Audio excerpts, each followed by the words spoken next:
Okay, so hello everyone. I'm xShonnen. I'm going to run linear returns 90% normal. The category is console, and I have two commentators here today, so it's going to be super fun. They are, well, I'm gonna let them introduce themselves. So yeah, guys. Hello all, I'm Dino Atari. I'll be one of the commentators. And I am Roosta. I will be the other commentator. Okay, nice. So if we're ready to go, timer starts as soon as I press yes in this confirmation box.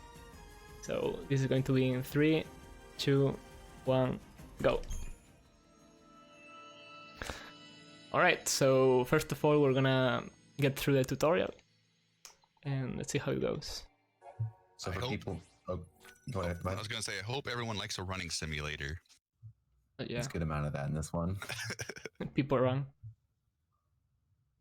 So the first thing we just did is created a save file. This is something that they started introducing 13.2.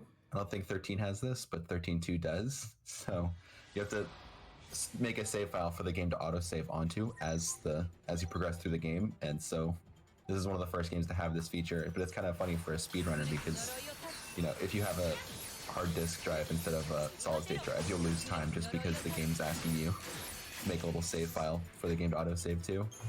Back on the day when I was running on a hard disk, I was losing like 10 seconds by doing that. It's funny. Yeah, right. It's good, man. And this game does have quite a bit of load screens. I think there's probably about 20 minutes in the run, which is really about average, I would say, for like a run this length. So, We also get the advantage of skipping cutscenes in this game, which is Yes. relatively new for the Final Fantasy series. So that's why we're already starting fights and we're already behind in our commentary. It's and one the of funny thing is, you can cutscene skips. So you can't really just sit, for a lot of the times you can sit there and mash like start and select. But there is certain circumstances where letting the cutscene play out because it's so short is better than trying to skip it, because there's an additional little bit of a load screen that happens afterwards. So the game introduces a mechanic. It got rid of the chain gauge from 13 and 13.2 that we all loved, and replaces it with a wave.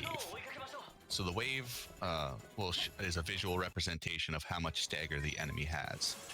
When Shonen's doing an attack, you'll notice sometimes an orb goes around them. The game implemented something called a perfect timing mechanic. So for spells, it's pretty much when Lightning's arm is at the fullest extent forward. For attacks, it's generally when the attack's about in the middle of the model.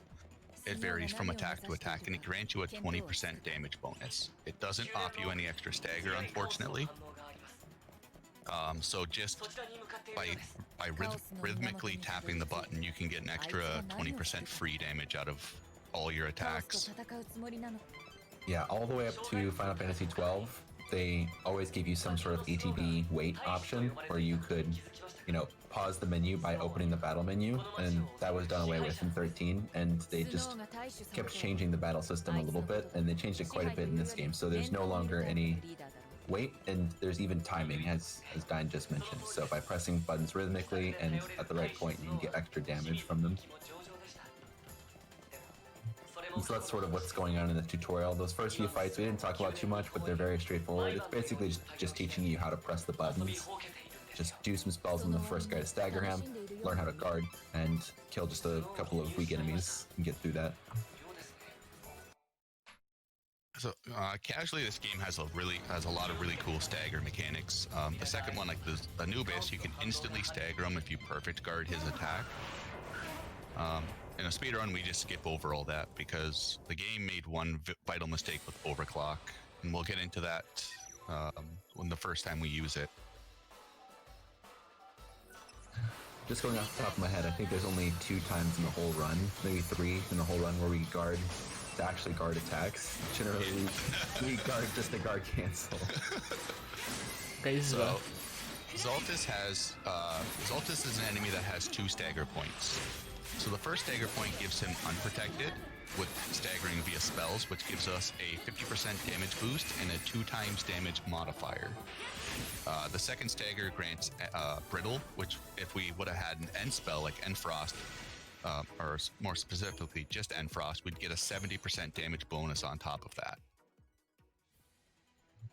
So you get this nice little damage boost for a spell, which is it's impossible to have at this point. So Yeah. thanks game. So there we've seen Shonen use 2 overclocks. So Lightning has 100 ATB, and she can't go into the negative. Overclock speeds up Lightning by 33%, slows down the enemy by 33%, and grants Lightning somewhere around 187 ATB. I say somewhere around because it is it is possible to go into the negative in overclock. You'll see this at the very, very end of the game, where we'll have like a sliver of the overclock bar left, but we can still get off like a 50 ATB ability without an issue. Yeah, as long as there's any ATB left, you can use any amount of ATB on one skill to finish the overclock, basically. And it also has the added bonus of refilling ATB on all 3 of your garbs. For 2 EP. That first 180 is nice, but really giving full ATB on everything else is one of the big advantages of that we take advantage of. So the big thing routed around the speedrun is if we don't have EP, we end the day. Is kind of what the majority of the route boils down to. Yeah, EP is basically just like a daily point counter that you have. You get a refill of it every day, so that's why Dine just mentioned that if you run out, then you end the day. So basically over the course of the 13 days, we use overclocks and teleports. Overclocks are 2 EP, teleports are 3. Some fights also restore EP, and some key plot events let you increase your maximum EP. So the route really is routed around that number and how we manage those most efficiently.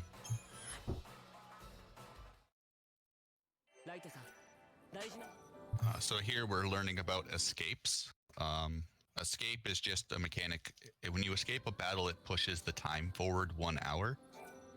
Even though like this game does have a time mechanic, we do spend a lot of the day sleeping. Lightning's a very tired savior.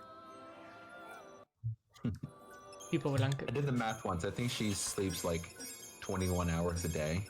Why would you do the math on that? If you average it all out. Except for day 6, because day 6 is always the busiest day. Well, I made a joke that everyone in the Discord was talking about their sleep schedules. Like, man, for the past week I've been sleeping for 21 hours a day, but I think I'm about ready to go save the world.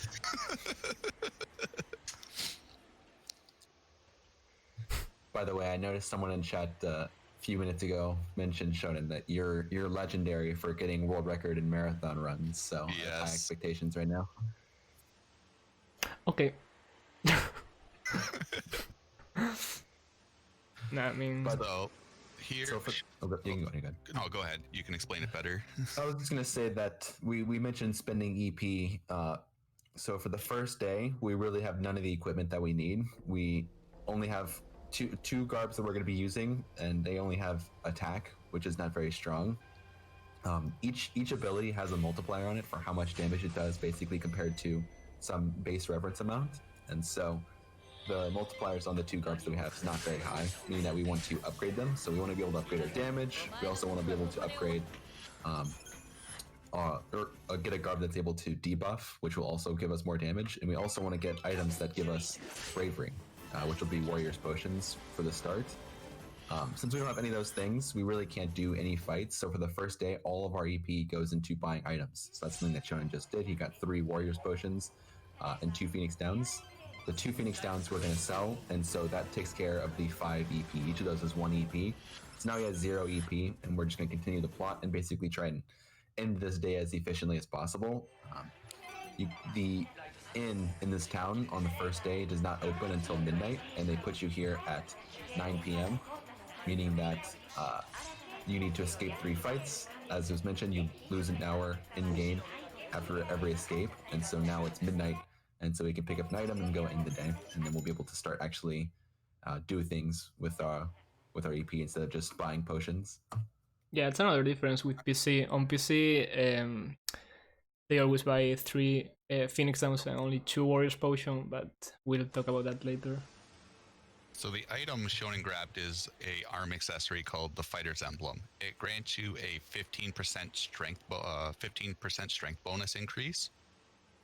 And if a garb has that, it stacks additively. So the accessories are actually, the arm accessories are actually quite good. There are two types of accessories in this game, arm and head. Arms only work for the garbs they're equipped on, where head accessories only work on the garbs they're equipped on. Arm accessories work for all three garbs, which we'll be getting into quite a bit later on into the run. So here we just mandatorily have to ask Hope about side quests and main quests. This treasure cube gives us a really good weapon, the Liberator, and it also gives us the Juno Suspida, which sells for close to 4,000, 3,000 GP. Will be a big boost to our money early game. Yeah, there's only one or two shields in the entire game that actually give strength, so otherwise they're totally useless to us because our fights are going to be too short for the damage we take to actually matter, except for the possibility of maybe one attack. So some people get a shield just for one Boon of Elza attack. Yeah. Other than that, we don't use the shields for anything, but later on there's one that gives damage, so we'll get that one. Otherwise, we just sell it. We sell our most valuable items besides the one we're going to use. So the game has a couple of different areas. You have Luxerion, which we spawn in. You have Yusnan, Dead Dunes, and the Wildlands. Each one of these areas seem to target a certain speciality. Yusnan is a lot of strength buffs. Dead Dunes is debuffing. Wildlands is elementals. In terms of like spells, potions, equipment. So we're going to be taking the train to Yusnan. Yusnan has a very good garb we will be using for pretty much the whole game until the final day. It's called Velvet Bouncer. Its Blitz has a 2.1 times multiplier on it, and the garb itself comes with a strength plus 80 and strength plus 10%. So between the Liberator, the Blitz, and the Fighter's Emblem, we're going to get an additional 25% attack, which is a very big boost this early game. Even though Blitz is an AoE ability, it still does phenomenal damage against single target enemies as well. And it has a fast animation. Yes, that's during a lot of the routing, it's just hard to route out Blitz because it is such a fast animation that does good damage. We've messed around with garbs that have heavy slash that have a 5.5 times multiplier, and just because the animation is so long, you end up losing time even though you're doing more damage per attack. Yeah, the other thing is that you can string blitzes together, whereas the heavy slash is itself a long animation, which has to be guard cancelled, so that takes even more ATB. I wanna pick that chest. I'm not used to pick that chest. I'm gonna forget. By the way, Brian, you mentioned the, each of those qualities that the different areas have. Is there one like that for Luxerion, or is Luxerion just the home base? Luxerion's kind of just like home base. It has like, it doesn't have any, it's got kind of like a nice balance. It's more of the, like it doesn't really specialize in much of anything. It's kind of just like a low level general area. It won't give you good strength or good debuffs. I think like the most notable thing is like the Nocturne Garb, which will give you an attack that has like a 1.0 over like equals 0.6 and Dark Muse is 0.7. So right now, just a quick shop, picking up the Velvet Bouncer and selling those extra items that we mentioned. But also, people who may have been around for Lewd Dolphin's RPG Limit Break LR run may have been misled to believe that the Meow Meow Chocochow cutscene was mandatory. No, it is not. Lewd just wanted to show that off. But Shonen is doing Meow Meow Chocochow %, just without the Meow Meow Chocochow cutscene. So here in Yusnan, we're just progressing the plot. We're going to talk to a knowledgeable tourist. We're going to buy ourselves a sneak-in ticket, and then we're going to completely forget about Yusnan for another 4 or 5 days. A lot of the early game is just going to get the garbs we need, as Roosta was saying. And then we're pretty much just going to crush an area by area.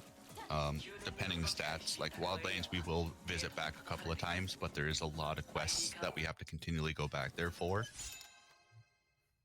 Yeah, so basically, we came here to Yusnan first because we had to get the Velvet Bouncer. That's the best damage garb available to us. But since we're already here, we basically advance as much of the plot as we can.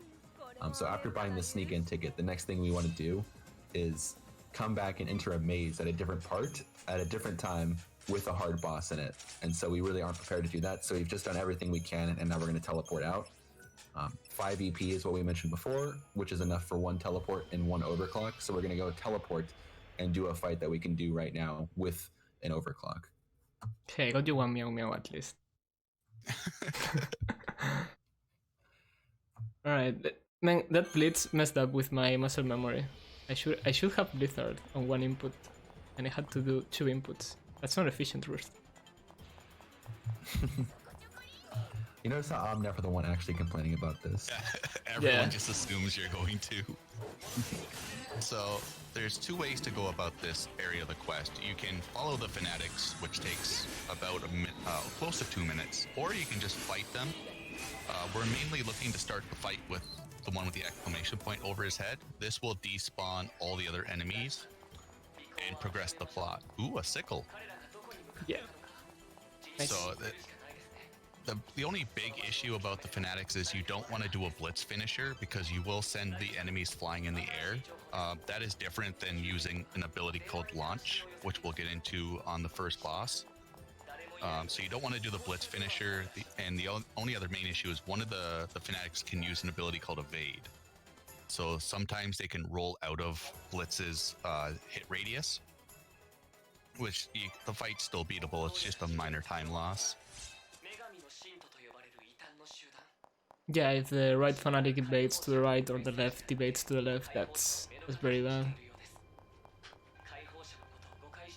And that's how the majority of the battles will go. Obviously, some boss battles will be slightly longer due to the higher hit point pool. But we have to go check the phone booth, and that flags the game to start the quest, but only on the start of a new game, new day, which is good because we don't have any EP. So sleeping at the inn isn't free. The inn costs 500 GP every time you use it.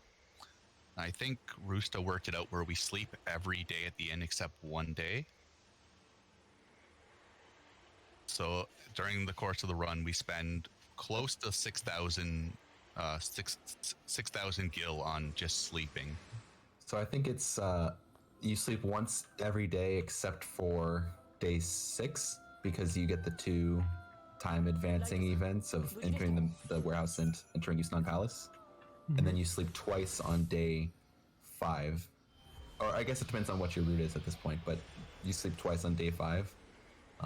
D-Win's route now just splits that day 5 up into day 5 and day 6, so for him it would be once every day. But since there's 24 hours a day, and 1 in-game hour is, 2.5 minutes real time? Yep. Staying awake is not very realistic. It would take, like an hour or something to stay awake for a whole day. Okay, so this is one section of the game where actually the PC and console crowds change quite a little bit. Everyone, place your guesses in chat. The first digit of the phone number can be 0 to 1 to 3. The second digit can be 4 to 6. The third is always a 0, and the fourth is 7 to 9.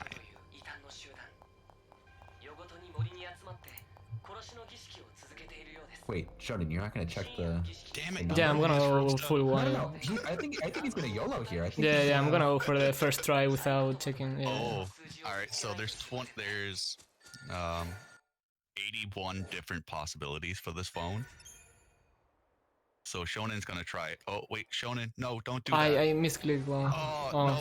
Oh, If damn. you escape from this, you lose an hour, right? Oh my god. Yeah, I'm so sorry. oh, Yeah, my apologies to the Limit Breaker. to fight this guy. no. Nah, this is all simple too. Like, I don't know what I'm doing right now. This is surely less input than actually having to put the code in a bunch of times, right? So I would say for myself that I'm not known for finding low input strats. I'm known for helping make notes. And if you're going to make the notes, you don't want to put in menus with unnecessary inputs. This is actually a relatively recent thing we worked out. It was always known that you could defeat the Dreadnought, but we thought that you would need more abilities like Imperil for bonus elemental damage, and I believe he also takes bonus ice damage. So people got an Infrost potion Imperil, and that would let you do like 4 times the amount of damage or 3 times the amount of damage that we do right now. However, it turns out that he also gets more HP over the course of days, and so we get him now in his weakest form. So just using a bunch of blizzards, he takes bonus stagger from blizzards, just use those to stagger him, and then just go in with a round of blitzes and a warrior's potion, and that's enough to kill him with an overclock. He also restores 2 EP, so the 1 overclock you use on that fight, you get that EP back, so it's pretty cool. The one little caveat that took us a little bit to work out is that if you blitz his hands and then kill his hands, it ends stagger. So you may have noticed that Shonen had to just stop and then move lighting over just like 2 steps, because if he kept blitzing where he was before, it would have broken the arm and ended the stagger, and so he wouldn't have been able to do enough damage to kill. Which is a pretty big deal. Dreadnought, gives you a 50% physical damage bonus via Unprotect, but he also gives you a 2 times damage bonus. So you've seen Shonen's blitzes going from Shonen's blitzes normally would do about 2k, and then you've seen after stagger he was doing about 7,000 or 8,000. So it is a pretty big damage increase just by abusing the enemy's stagger and stagger modifiers. So you can target the body directly. The hands will get hit indirectly. There are a couple of enemies here that just have multi-parts to them. Chimeras and Dreadnoughts are the main 2, where you can accidentally hit other parts of their body, but you have no way of just saying, okay, lightning attack this part only. Yeah, I find that a little bit weird, the fact that those parts do not have health bars. I don't know. Yeah, and you could also walk behind him and get bonus damage from attacking from behind, but since he has such a big model, it takes a while to do that.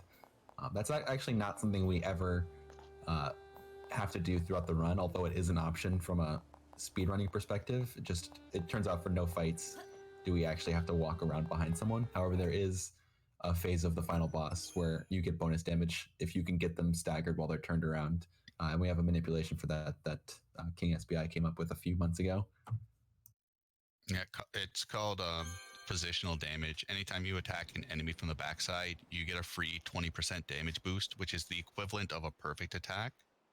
And the good thing is it stacks with the perfect attacks. So if you attack an enemy from the back with a perfect attack, you get a 40% damage bonus.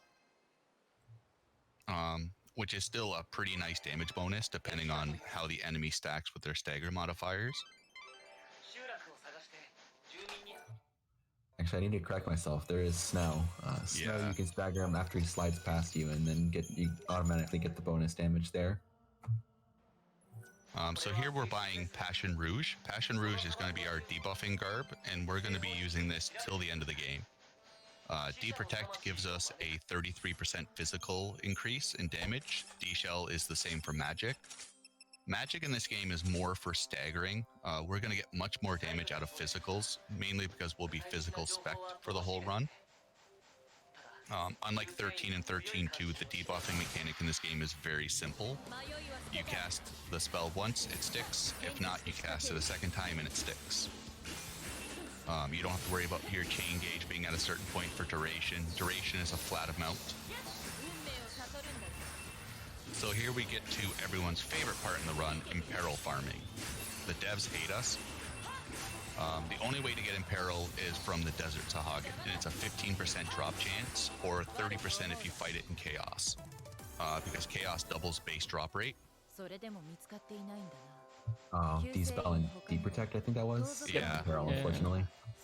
So Imperil adds 50% damage on an elemental side, and the elemental and physicals get stacked. So if an enemy has D-Protect, Imperil, and you have an end spell, you don't end up doing 1.8 times damage, you end up doing 2 times damage. So it is a pretty big damage increase, and with that and Bravery is where the main source of our damage will be coming from for the rest of the run. That Sahagin strat was something that I'm actually pretty proud of that I came up with. When you only have Velvet Bouncer, you only have 1 Blitz, and so you have to wait for that ATB to recharge to be able to use Blitzes. Another important thing about the Blitzes is the finisher has an extra damage multiplier on it. So that second Blitz was picked up in a chest in Yustan. It doesn't do very much damage, but it lets you use blitzes in a different garb, meaning that you can switch between garbs and get extra finishers for extra damage. If you don't have that blitz, it takes significantly longer to actually kill those Sahagins off that way. There's several other ways of killing fish, like if you waited until day 4 to farm, you'd have extra EP you could spend just to do an overclock to kill it. That's just one alternative route, which is still done by King SPI. Yeah, the Blitz finisher, as Roosta was mentioning, it's a 1.5 times damage boost. So you really want to get the finisher off in Velvet Bouncer just to make that 2.1 times finisher into a 3.15. It is a pretty big damage increase. And like there's a little manipulation here where that... Okay, not bad. Oh, second try, awesome. Yeah, there's a nice little manipulation here where the order of moves is chosen in such a way that the move that actually does the stagger is a Blitz finisher. And we're careful to make sure that Blitz finisher is a finisher in Velvet Bouncer, because you can also get the Blitz from the chest. You can get a finisher from that. So you basically line it up so that the highest damage move in your highest damage garb is the one that actually breaks the stagger, which also gives you a multiplier just from the stagger break. So that one last hit that does stagger really does a massive amount of damage, as you may have seen. Yeah, the attack that breaks, that causes stagger gets a 3 times damage multiplier. So like you're turning your 3.15 Blitz into a 9.45. So like it's just another way that just abusing game mechanics to get a lot of damage really quickly.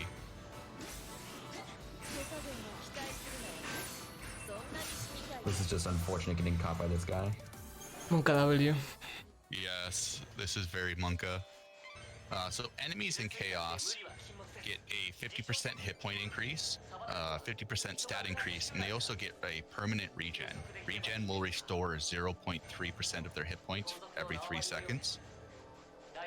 For small enemies, it's not that big of a deal, but for like enemies like those goblets that don't take a lot of physical damage, or bigger enemies like the Earth Eaters, you can end up just fighting against the regen itself, depending on when you fight them and like how you're set up.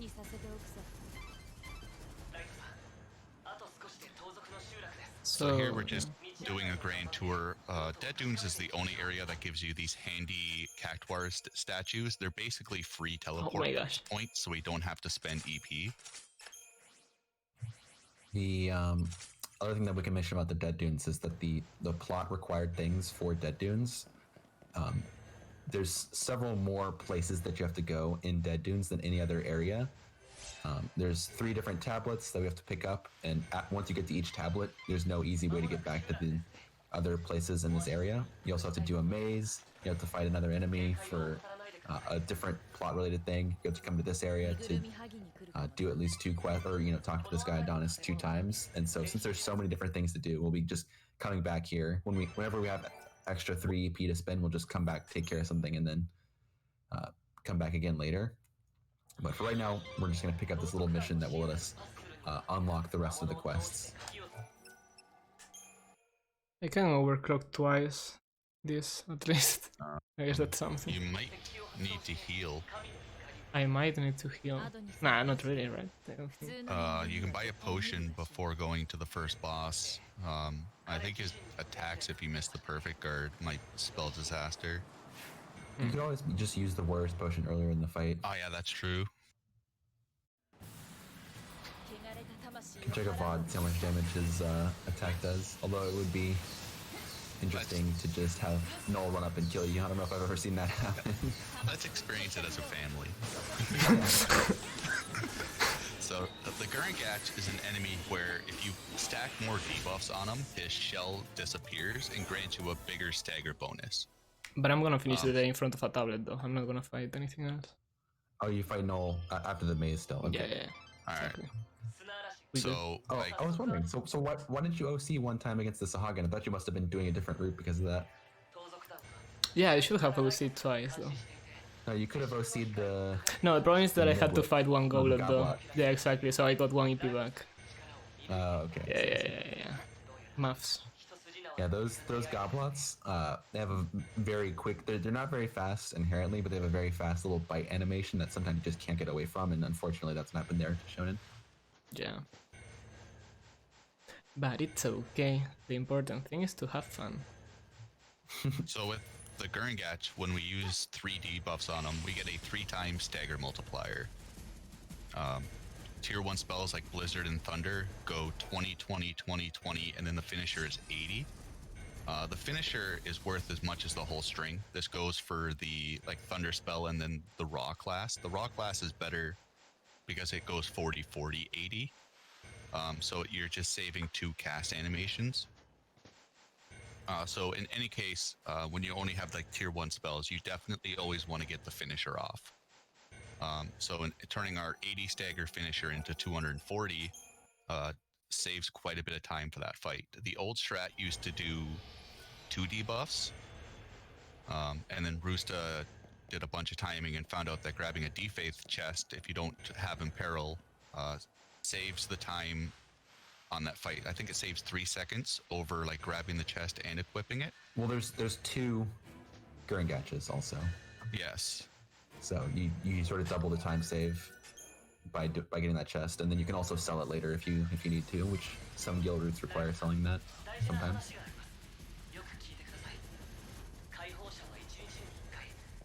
Okay, if I get close again, I will need to heal. But I have EP though, so that's fine. So sliding is actually faster than running, very slightly, and it doesn't consume ATB. Sliding is just basically only in dead dunes when you're on the sandhills. So you kind of want to be sliding as much as you can in certain areas. Not only does it not consume ATB, it also restores it. So yes. Ideally, if everything was perfect, you would get Imperial first try with 1 overclock on Gurangach. I don't usually pick this Blitz chest in XIII. And the thing is that you would end up with 3 EP for this teleport. So you would end up this day with 0 EP and waiting on Atomos tablet. But yeah, that didn't happen as planned.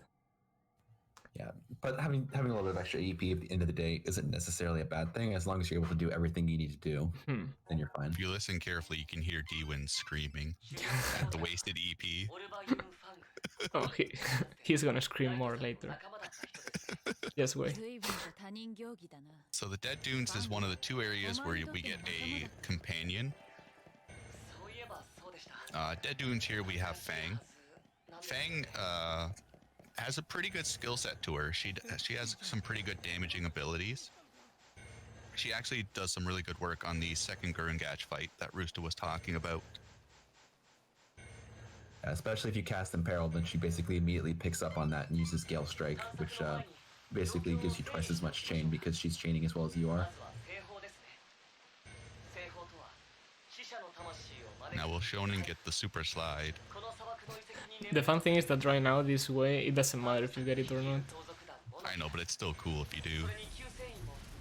Yeah, but just to mention really quick, so we took care of one of those tablets after fighting the Gurangach, and then once you get that tablet, you have to teleport, because there's no other way, or you have to either teleport or let the day in.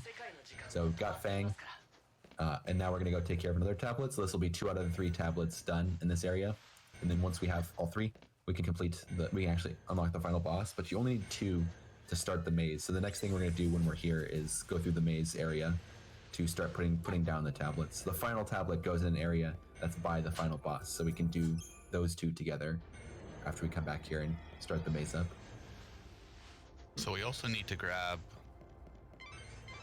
4 Pilgrim Cruxes for the whole run. Yeah. Yes. 3 tablets and then 1 for a kind of mandatory mini boss. I don't know how else to explain them. Yeah, it's a pretty weird battle though. I don't know how to call that. It almost seems like a joke they just left in the game. Yeah. Yeah. Caparros in the game. Yeah. Not Caparos, Cactaros. So we mentioned briefly earlier, but the in-game time, it's measured in minutes and hours. It takes, 2.5 real seconds for 1 in-game minute to go through to go by. And I think that the calculation ends up being that one in-game day takes 1 real hour to pass. So we have the errands we're doing in Dead Dooms arranged so that the 5 hours we left ourselves after sleeping end right after reaching this tablet. So we got there about 5:53. So it was about 7 seconds, or 17.5 real seconds. We ended up having to wait. There's always some sort of cost at the end like that. The other thing you could have done was just run back and start searching for an encounter, but it takes time to find the encounter, and then it takes time to attack and then escape the encounter. And so this just ends up being a comparably good way of ending the day. But there's going to be something different like this every day. Either we'll end up sleeping, or we'll end up fighting something, or letting the time run out. Isn't it something like 10 seconds from starting an encounter to escaping to like regaining control again on Yeah, console? 10 seconds, yeah. Like it's quite costly, so you really do have to weigh like those kind of things out when you're trying to end the day, especially if it's like, do I wait for it to run out? Do I do it via an encounter? Because escape an encounter is basically 4 in-game minutes. Yeah, the way of doing things on this Dead Dooms is very different right now from console to PC. In part because like I try to change things because my teleports are way slower than on PC, and actually my in-game timer runs slightly faster though. So I don't know, it's pretty cool to take advantage of those things. So here we're talking to Mal. We got the Seed Hunter card back in Luxerion. This Shonen was just trading in soul seeds for a little bit of extra money. Each soul seed he grabbed is worth 400 gil. Yeah. So it's a really nice safety net. I think some routes do require it. Yeah, mine do require it for an arrow on the set of Anues, if you want to offer that though. Oh, okay. Yeah, usually I do need 2 soul seeds, but because I got the Sickle of Truth as a drop from the Fanatics, I will not need the second one. The good thing is like everyone's core route is pretty much the same, but there's always these little divergences between runners, which always makes it really interesting. And some of the routes have been changing quite frequently. The community has died down on the reroutes over the last little bit, but like Roosta was a big part in finding like all the big time saves and optimizing a lot of the PC and console routes to what they are now. The thing about the rerouting and the activity is usually someone finds some new piece of tech, and then that just upends everything because it, possibilities that you didn't consider before become available. One of the most vivid ones that came up to me is when Dine mentioned using Vengeance, the guard that we'll be getting a little bit to fight against several bosses. We noticed that it saved time on enough fights to be worth grabbing, even though it costs 5,000 gil. And so getting that means that you have to go to Yusnan by day 6, and so that resulted in several. You have to do Wildlands after Null and Yusnan before day 6, and so that you look at the whole game and try and figure out how to rearrange things to meet these conditions. And then even more recently, D-Wins noticed that you basically don't need an element bracelet that was thought of as being completely mandatory, just because the Thorn of Courage, which gives bravery, gives you enough for the in-between fights that you can just buy potions for everything else. And so that was another big thing that happened recently, and it sort of changed the time routing on the Dead Dunes area. And with different time routing meant that we would have to rearrange everything else around the teleports and EP usage. So that's sort of the thing that happens in the routing of this game. It never really happens is like you can change one part and be done with it. You generally have to change ooh, that's unlucky. Very unlucky. You have to change a couple of parts to make everything work. Before Roosta found the time saves with Vengeance, D-Wins and I tried to use it. And the way we were looking at it was just trying to use it for just one specific area, and ended up at that point losing more time than it saved. And with Roosta's inclusion within a couple of other fights, made it infinitely better and made it an actual time save instead of a time loss. Yeah, right now we would also have to spend a lot of money just to afford Vengeance, especially with another big shop we have on day 6. And it's pretty amusing why the Vengeance is actually good. It doesn't actually have good stats. or we don't actually use it for damage. It just has the beatdown ability, which is very unique in that it's a physical attack that does a lot of stagger power. Generally in this game, it's the magic attacks that give stagger power, and physical attacks that do damage. And there are some good, alternatives. Like there's magic that does good damage, and there's physical attacks that do good stagger.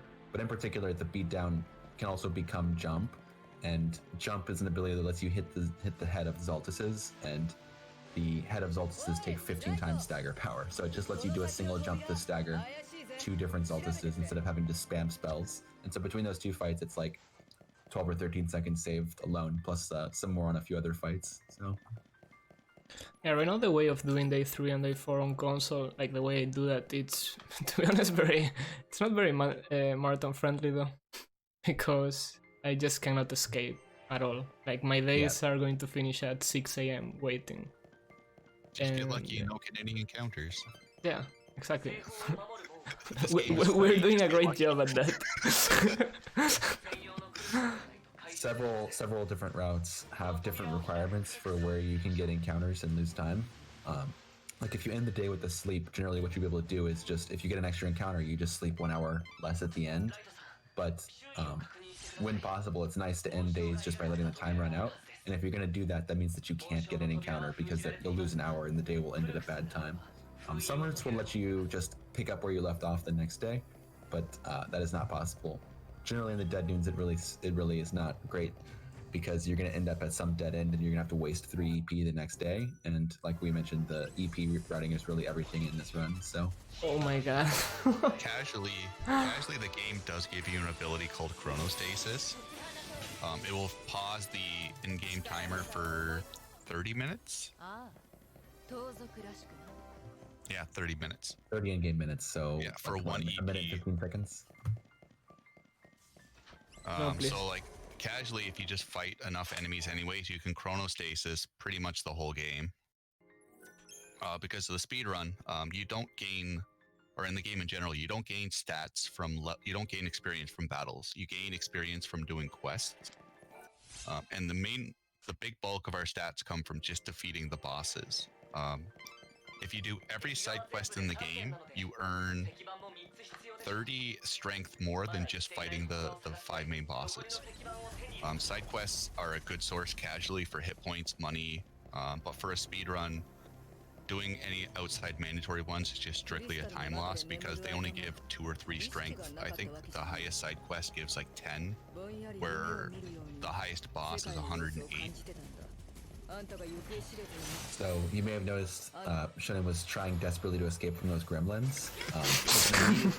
Immediately after that, there was a skeleton in front of me, just ran straight toward it. That skeleton was in a safe area for like plot development, and so the skeleton, just as soon as he got close enough, despawned. Yeah, not going to work. That was an interesting stagger. Yeah, right. Calculated, right? Yeah, Feng is supposed to do Gala Strikes there, but sometimes she decides to go for D-Shell Hunter, which is very nice. It depends on what you inflict first when she starts her string. No, not really. Like, I always do D-Shell, D-Protect, and then... You have to do Imperil first, because Imperil has a really long time before it inflicts. Yeah. Where D-Shell and D-Protect are instant. Yeah, probably I should switch, but yeah. Switching garbs at first is bad, man. Yeah, this little thing where you can hold down the button for a skill at the start of the fight, and so that saves basically your reaction time for how quickly you can actually press the button. So this right now, Shonen is running in the Passion Rouge garb, because we start enough fights with D-Shell or Blizzard, or sorry, D-Protect or Blizzard, that if it's a 0.3 second reaction time, then over the course of 10 fights, that's 3 seconds, and all you have to do is press square in the menu to get this garb. This is another thing I'm quite proud of. Yes. Big time saves. And input saved, by the way. So this maze is casually a pain for a little bit. There are a lot of time doors. And this was what Roosta was saying, on top of another thing of why you can't really escape battles. Certain doors only open on even hours, some doors only open on odd hours. So Shonen sleeps where he can hit all the necessary doors at the correct time, where if you end up escaping once, like you can sleep 2 hours earlier if you want to be safe. But escaping one encounter generally means you have to escape in a second encounter to get the doors, so you can just progress through the maze.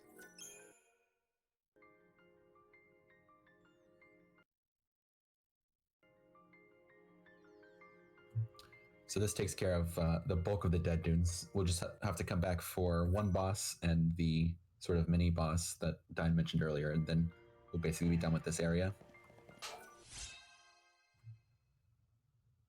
This part of the maze is sort of something you just have to do at some point, and it maybe is the thing which has moved around the most with routing, because you can do it now, or you can do it right before you fight that boss, the final boss of this area. And so there's like a 7-day variance on when you can actually do this.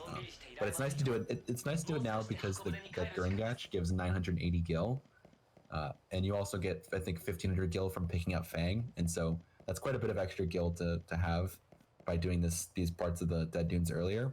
You have a slight disadvantage that by doing it now, you have less running ATB, and so you can spend less time sprinting, which might seem like it loses you time. However, you still sprint at the same rate and you still recharge it. So your average running rate is still the same, no matter how much ATB you have. However, by coming here later, when you enter fights, if you enter at lower running ATB, then you save a little bit of time because the fight restores your running ATB to full after you finish. So, that's another 3 or 4 seconds you save by coming here with the better garbs. But a little bit more importantly than that, if you come back later, every single story fight you do and every shop you do gives you more abilities, gives you more stats, and gives you better items.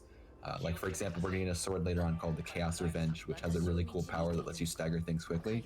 If you had that, it would let you save 5 or 6 seconds on the Gringach. But then that would mean having 980 less gil, and so that changes gil routing, and that's just another thing that's moved around a lot. And right now we're doing that earlier generally. I think that breaks the gil route in this route if you do the late maze. Yep. Because Yeah, exactly. the day 6 Yusnan shop is extremely tight without handing in Canvas of Prayers quests, which take 7 or 8 seconds to hand in once you go through like all the fanfare animations and everything else. Probably even more on PS3, I'd guess. Yeah. You would need the True Colors quest. Yeah, which That's, is only that's a very 800. good. Yeah, I mean that's very good with. Oh yeah. So this is the Null fight. Null is a very interesting fight because he has 2 stagger points also. So basically what we're going to do is guard his first attack, which always comes at the same time. And then we're just going to spam him with blizzards until he gets staggered. His second stagger point can only be reached by physicals. And so that's basically why we got Flame Strike. That's why you would use Flame Strike if you had it, but also just using Gale Strike. Once you reach the second stagger point, the thing that happens to him is that he gets launched. However, Yeah. Goes from the shield stagger. Yeah. That shield is staggered as well. But it's okay. Yeah, so his second stagger point lets you launch him. However, you don't want to actually launch him because that ends the second stagger. And so what you do is you use blitzes. And so the blitzes, once you reach second stagger using Gale Strikes, then the blitzes will do triple damage, and you won't lose the damage bonus from launching him. So you can just sit there and spam blitzes all for triple damage plus all of your other multipliers to get him down really fast. That trick works for 3 enemies: Null, Astroprotoflorians, and Cyclopses. So launch is what the game calls a replacement auto ability. So when you get Null into the red waves, it will turn an ability like Attack, Light Slash into launch. Blitz can't turn into launch. Blitz doesn't have that capability, but the game still thinks it will. So it's giving every hit of Blitz, as Roosta was mentioning, that 3 times damage increase. Even though Null has something like 700,000 hit points. Just by abusing that, it makes him a very easy and very good first boss to kill. He gives good stats. He gives us an extra EP. He's worth 10,000 gil. That's something else I wanted to mention is that we picked up that Gale Strike just to use it 3 times. Yes. If all goes well, we're actually not going to use that Gale Strike at all anymore. But each Gale Strike does 18 stagger power, and it takes you have to reach 50 Or no, it's No, it's you get a 5 times multiplier Right. with physicals. right 5 times multiplier, and so you only have to hit them 3 times to reach that stagger point. One cool strat you can do is just instead of using those 3 Gale Strikes, you could use a single beatdown to reach that same stagger point. However, the gil that you get from Null is what you use to buy Vengeance, and so there's no real way to actually get the Vengeance for Null. Would probably save like maybe a second or something. Yeah. For like newer runners, Null's the first big issue because that fight requires quite a few perfect attack on Blitz. Getting a 20% damage bonus on top of 4.5 damage, because Blitzes are bravery gets multiplied by stagger. So instead of getting a 3, you get a 4.5. So an extra 40% on top of that is about 7,000 damage on the finisher. And we're talking about attacking enemies from the back. If you do 2 blitzes, activate OC and walk to Null's backside, it counts as a free perfect attack. So that's kind of the way we've been showing some new runners, because before the backup was just don't teleport to Null, but the route also was in Luxerion at that time. So that backup of just using a second overclock isn't available. So walking to the backside, I think it costs 3 extra seconds. Yeah, more or less. And it saves a lot of burnout from new runners. And like it's not anything that's really going to break the run. And then once you get the hand of perfect blitzes, you can always just save that 3 seconds down the road. Yeah, on that normal fight it was a shame because ideally you want to stagger with spells instead of guard, but the problem is that once I threw my last Blizzard, my guard didn't overlap too well with normal attack, and I perfect guarded that attack. It's pretty funny because what you don't want to do is do a perfect guard, which is usually optimal, but it's not the case in that strat. Null is an enemy that also takes or generates stagger by perfect blocks. It's a little more than 2 spells. So Null's first stagger conditions are perfect guard and spells. The perfect guard's a little bit iffy because him bouncing back counts into the stagger duration. Which is why Shonen ran a little bit short on that fight, where if you stagger him with a spell, you basically go right in. And I know for me, like when I was running the game, the stagger animation through the guard is always like throws you off a little bit because you never expect it. So even losing that 1 or 2 seconds does make a big difference. Yeah, the other thing that's interesting about that fight is generally in this game, the fights are either close on damage or we way overkill. Like Chocobo Eater here, we just have to have a specific amount of EP allotted, and we're like, okay, we can use all of our ATB and EP, and we will just barely kill him, as we just saw. But for a lot of other bosses, we overkill by a good amount. Like Caius, we way overkill. Snow, if you get an Fire Potion, you way overkill. So generally you have enough, but it was discovered a while ago that Null can be fought on day 3 or 4 like that, and it's very, very tight on the damage. Other routes in the past have come back to fight Null much later on after coming to the Wildlands. And so if you come to the Wildlands, you can buy in Thunder Potions. And the Thunder Potions give you in Thunder, which Null takes bonus damage from. And so when you come back to fight him later, he's actually stronger and has more HP. But the extra multipliers you get from in Thunder and in Peril make it so that it's much easier to kill him. And so there have been routes in the past where Null was not a problem at all. But in this specific route, the damage is very, very tight, and the timing is also very tight. So even though he was fine, even though Shonen was fine on damage, he couldn't kill before the end of stagger, and so he lost all those multipliers and had to kill very slowly at the end. Yeah. Did we get the Blizzard or Magnet drop? I wasn't even paying No, attention. I did not get anything. You can get 2 drops there that are very good. Magnet for Cacter and Blizzara. But yeah, we will talk about dry spells later on. Doesn't matter right now. Shonen was super lucky and got the green monster. Ooh. God bless. So here we've got our little Chocobo friend here. It's the fabled Angel of Valhalla. So our main goal right now is to heal up the Angel of Valhalla. You'll notice that Chocobo Eater started with a much lower hit point bar than normal. That was the damage done by him fighting the Chocobo. One notable thing about the hit point bar to mention is the last 3% of the bar is a giant lie. So even though if the boss looks like he has like quite a few hit points left, it's usually like when you get down to the very last sections, it's like he's got 10 or 12 hit points left. So we have to talk to Shirala to start the quest. And then we're just going to talk to the Chocobo Hunter to get a Chocobo. This is an item that will help heal the Chocobo. So now this is a very large running segment where our plan is to grab 3 fertilizers because Lightning has a green thumb all of a sudden. This day is not under any heavy time constraint. Yeah, we just No, we yeah, we start the death sleep. and we don't sleep. Yep. We sleep till 18.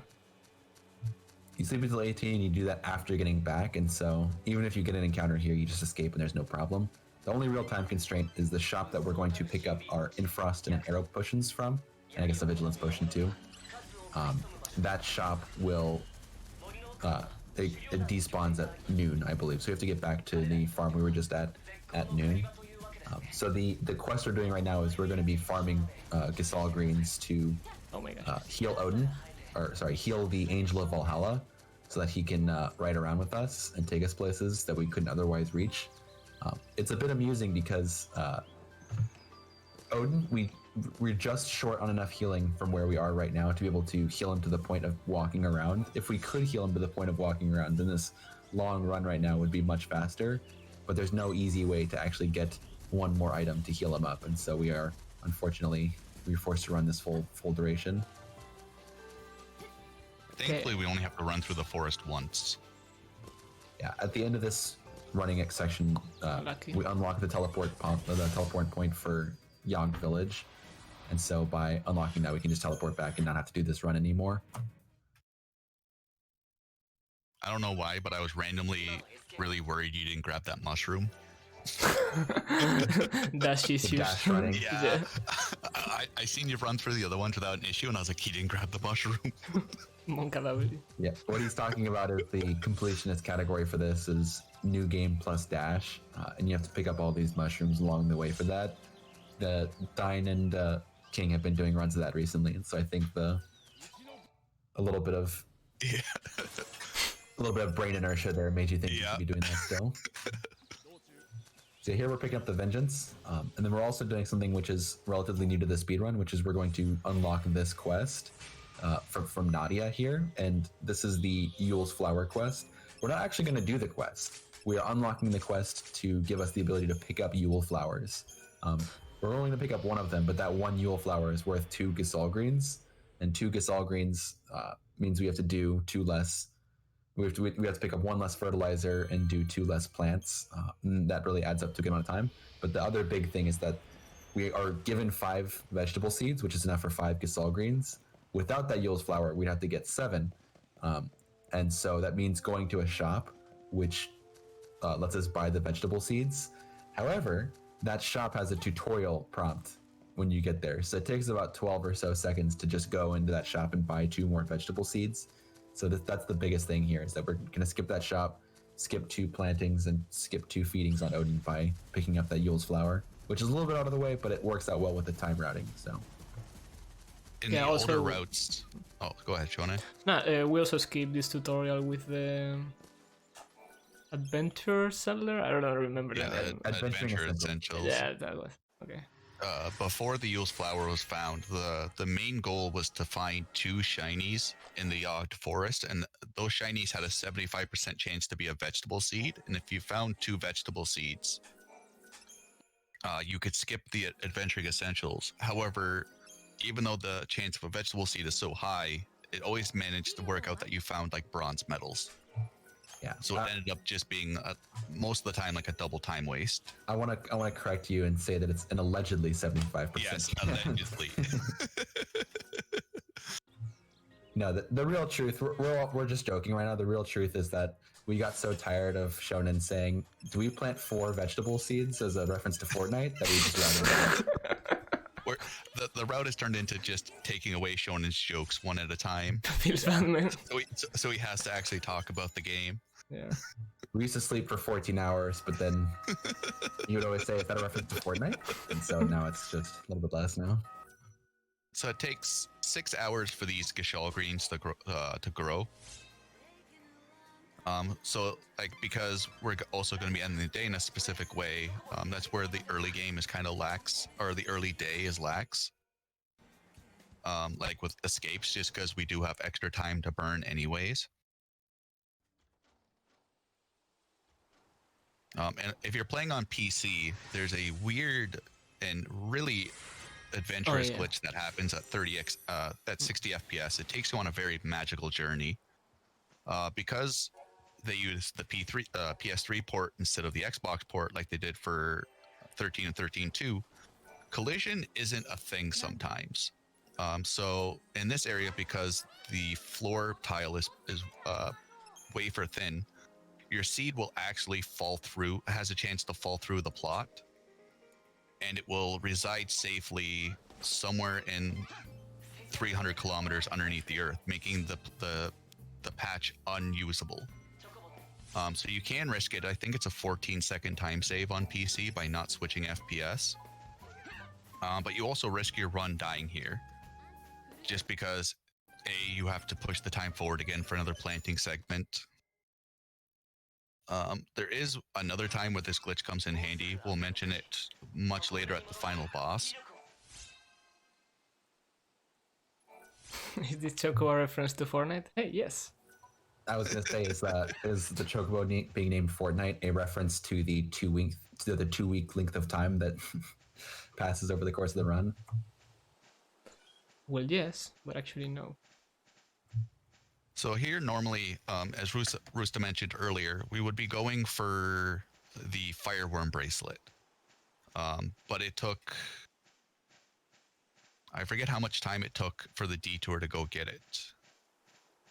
I think it's 30 seconds or something. I think it's a little bit less than that. I think it ended up being 25 seconds for this detour. And the the fireworm bracelet would give you end fire for 60 seconds at the start of any battle. As Roosta was mentioned earlier, D-Wins found out that it's just faster to throw extra potions. Yeah, it's kind of funny how the Yule's flower and in bracelet tech sort of fit together in a certain way. The detour for the bracelet, I think, is more like 50 seconds, and the detour for the Yule's flower is like 25 seconds, but they're not inherently related, but just the fact that they both happen during the same stretch of in-game time means that we just had to work out a new way of getting between things that made the time work out well. But we have a way of getting the bracelet and the Yule's flower. We just ended up realizing that no matter which way you cut it, it's faster to just skip the bracelet entirely. Yeah. And if you get to the flower without starting the Choco Cheer quest, Lightning's kind of like, I don't know if you should eat this strange flower. But since now that we started the quest, she's like, well, some random person told me it was okay, so enjoy. So starting the Choco Cheer, as Roosta was mentioning, is necessary, just because if not, you just look at this weird sparkly flower and you're like, I don't know what to do with this. Yeah, there's actually 4 of these flowers. On PC, there's 4 plus N of these flowers, where N is the number of times you can duplicate them. Yes. That's another thing that's good. Another glitch that's possible. It's just generally things that have cutscenes with them can often be duplicated. Like there's a cutscene that we'll see later where we pick up the Makote dress, and that one can be skipped just because at 60 FPS it's possible to do that. You can duplicate Yule's flowers, you can duplicate fireworks. Lots of little glitches that can happen when you're at the 60 FPS. So it's a very well ported game. And sadly, we haven't found a way to make any of them consistent. Actually, the duplicating of the Yule's flower would be really that would be super amazing. Nice. That would be the nicest duplication possible, if it were possible to do consistently. There was one instance of King duping a dupe of the Yule's flower. Yeah, getting it twice. So we got a free 150 heal on Odin instead of the traditional just 50, which does save time because, as you've seen Shonen feeding the Chocobo, the animation is quite slow because he likes to do a little happy dance. Yeah, that is a nice little time save if you do get the Yule flower dupe. The thing that I was mentioning before is that if you could manipulate it, then that would mean that you could do less farming, pick up less fertilizers, and you could save quite a bit of time if you could do the dupe consistently. Oh, yeah. But as it stands now, getting the dupe is just a nice little time save from the happy dance. So that was the end of day 5. Yeah, now we Day start. five, Day 6 is 1/4 of the run. I wish we were lying, but day 6 goes on forever. But there is also a lot of stuff to do. As Roosta mentioned, this is the day we don't sleep because there is 2 time pushing events. The first event will push us from 6 a.m. to 6 p.m. And then we're on a kind of strict time route. We're allowed to escape 2 encounters because the fireworks vendors were going to close shop at a certain time. So we can skip up to 2 encounters. Anything after that, we have to fight. Yeah, the reason why this day takes so long is that there's several things to do in xShonnen. We're pretty much doing the rest of the xShonnen quests that we started earlier. We have to do it all, and there's no fast way of getting around xShonnen. The only place you can teleport to in xShonnen is the entrance, which is far away from both of the places we're going to be running between, and there's no fast travel method. So you really just have to run back and forth through xShonnen to take care of these quests, and they really make you run from one side to the exact opposite other side between these quests. So you end up they make you work for it. And then there's a whole maze that we have to run through, and there's a palace that we have to run through. So there's gonna be a lot of running in this part of the run. It's a magical journey. If you need coffee or pop some popcorn, now is the excellent time to do it because you're really not going to miss much. And it's very straightforward after the maze and before the palace, but there's also those 2 segments have random encounters that can be very difficult to get by. Yes. So here we're just starting the SAS main quest.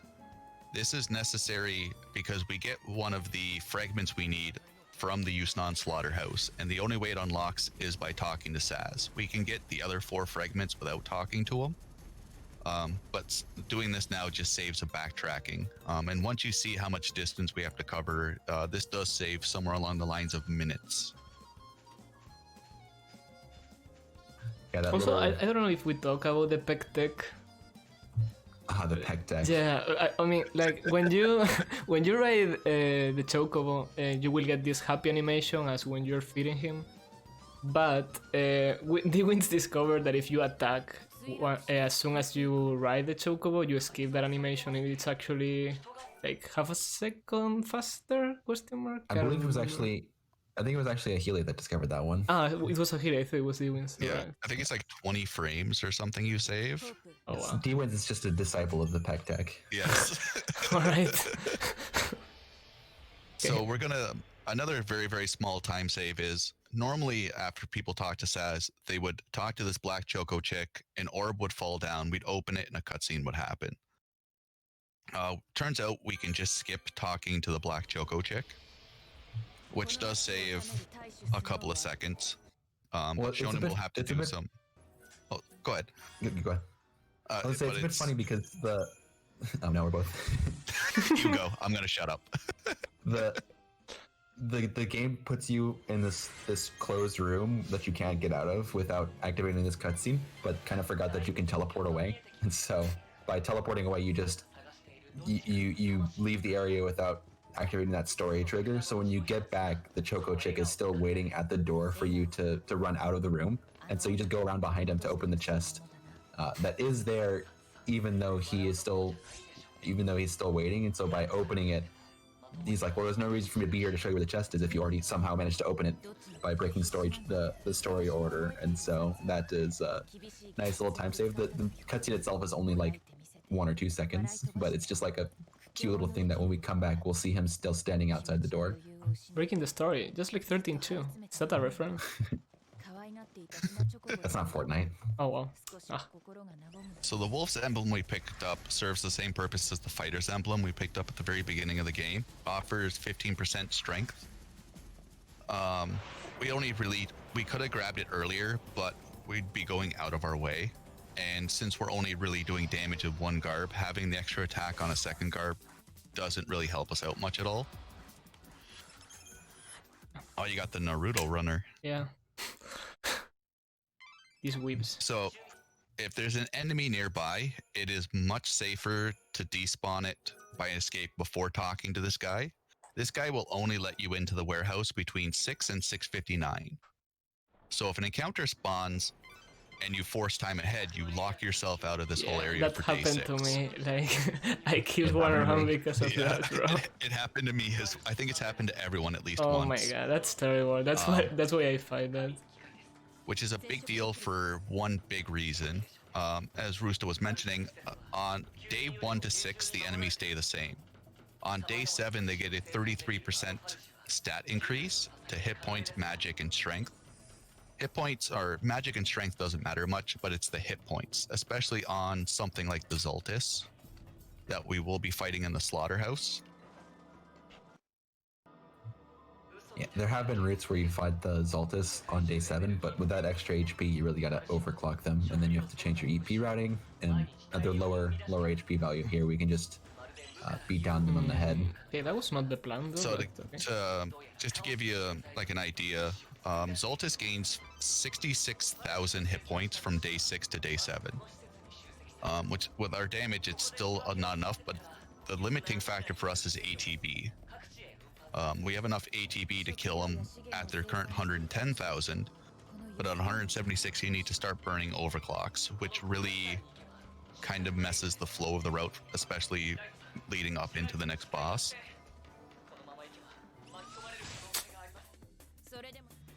Usually just means that you have to sleep an extra time. Yeah. Okay, that was almost a good warehouse. In this warehouse area, there's several enemies that are very annoying. The two were those niblets, I think. Hoplites. I always get niblets and goblots mixed up, but the two of them spawn in a weird place, but still managed to get away from them. Ah, yeah, true. Goblots are dead dunes, niblets are xShonnen. Right, and so there's also these Desdemonas, which are typically not the hardest to dodge, but twice now Shonen got unlucky animations. Yeah, they got hit. They started insta aggro. So for the rest of the warehouse, we really can't afford to get any more encounters. I think actually you can get one more. Yeah, I can get one in Chronostasis. Yeah, can do that. So basically, you can only lose a little bit less than 3 hours, and so we have to be sure to not get too many encounters here. So here we're going to see the one of the usages of vengeance. Or maybe not. All right. So Shonen kind of whiffed it, but he's still getting good damage. Oh no! All right. Oh well. So Roosta found this. You can't really in 13 and 13.2 you can do something called roll buffering. 13.2 speedrun exceptionally uses this quite often. Lightning returns, you can do something along the same lines, but it's a much tighter window. So the beatdown finisher has a very, very high stagger and damage. It's something close to 5 times. And with the spear, it gets another added bonus on top of it. So by hitting the beatdown finisher and very quickly switching to Velvet Bouncer, you're turning Velvet Bouncer's 2.1 Blitz into a 5.67 jump. So it uses the Vengeance attack, but it uses the Velvet Bouncer stats. So you can ability buffer it into a jump, which will just one-shot Cyclops after the first stagger. Yeah, people thought the buffering wasn't possible in this game because the way buffering works in the previous games is if you change your paradigm between when the animation for the ability starts and when the ability hits, you get whatever properties are in the paradigm you end up in. And so when people try to do this in this game, you say, okay, I'll change garb after the animation starts, but before it hits. But in this game, once the animation starts, all of the properties are locked in. So in this game, it's the window between when the input for the ability is input and when the animation for the ability starts. So one really easy way you can buffer abilities in this game is if you're just standing far away from something and then you press the button and you change garbs while lightning runs up, then you'll buffer the ability into the into the second garb. Whereas in the actual speedrun, there's never really time for that because we're going to be buffering mid fight, but you can give the input for the next ability during the animation for the previous one. So you input the ability, change garbs, and then you get the new properties. So it's pretty interesting because in that fight, Shonen had the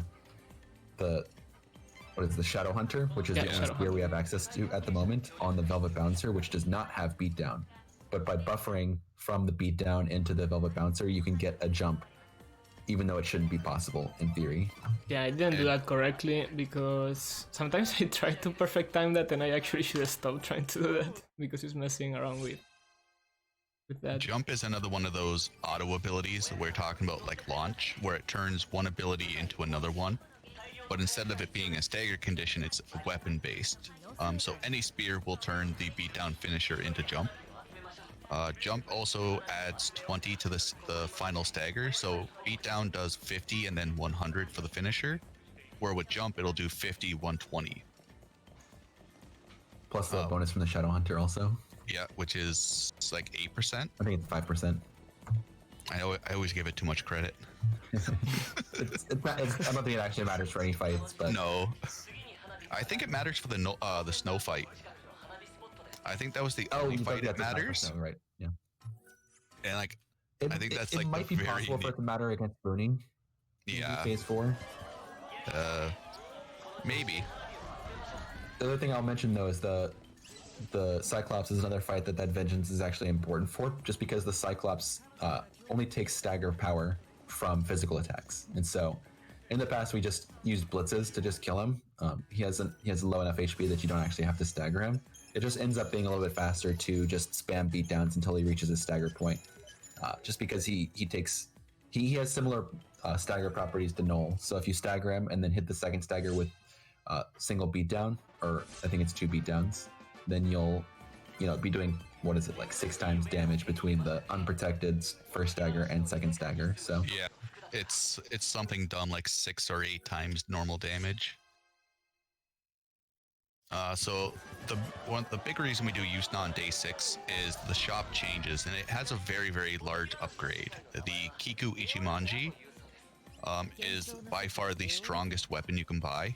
It's a katana class sword. It has 540 attack, and it also has heavy hitter. Heavy hitter really isn't used much, but it's a very big increase over the Shadow Hunter's 270 or the Liberator's 280. And we also picked up a Dragoon's Gauntlet, which is a shield that gives us ATB speed and 100 strength.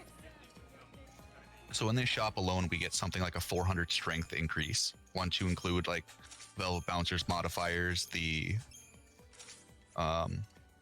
Fighter's Emblem. So the older routes, going back a couple years now, would do this on day 5 because you would fight Snow. Snow would have 400,000 hit points. By doing them on day 6, he does get a 300,000 hit point increase. But that 300 point, the attack still makes that fight faster than if we would to do them on day 5. A beatdown, in the new game plus dash route, beatdown is by far the best way to stagger. If you get a head accessory called the Sight Circlet, you can skip the first animation. So you go right to finishers. But that is also a 7-hour run where you do need, where that adds up. Roosta did the timings, and for an any percent, it costs more time to get the Sight Circlet and equip it more than it saves on the 2 or 3 fights we use it on, where in the completionist category, we're using it for 6+ hours. Yeah. So that time does add up, especially since we're saving that 30 ATB as well. Regarding the Sight Circlet, it's actually, for the Slaughterhouse, there's a sequence of 4 fights. Just some gremlins that will go down really quickly to blitzes, but then there's an Anubis and 2 Zaltuses. The Anubis fight is actually hurt by having the Sight Circlet. Yes. So it really ends up not being that great, and it takes like 5 or so seconds to pick up and a little bit of time to equip. It's something we messed around with, but unfortunately it just doesn't quite end up being worth it. But I wanted to mention about the heavy hitter. It's, in theory, it's an annoying thing to have on your main weapon, which it reduces the rate at which your ATB recharges. However, we have overclocks, and overclocks give you a full recharge instantly. So we basically ignore the heavy hitter. I guess it actually probably ends up mattering a little bit for phase 4 of Boonie, where we're just spamming spells on that and we don't have an overclock. But other than that, it's just kind of an amusing thing, like, oh, slower recharge rate? I'll show you recharge rate. overclock works as intended.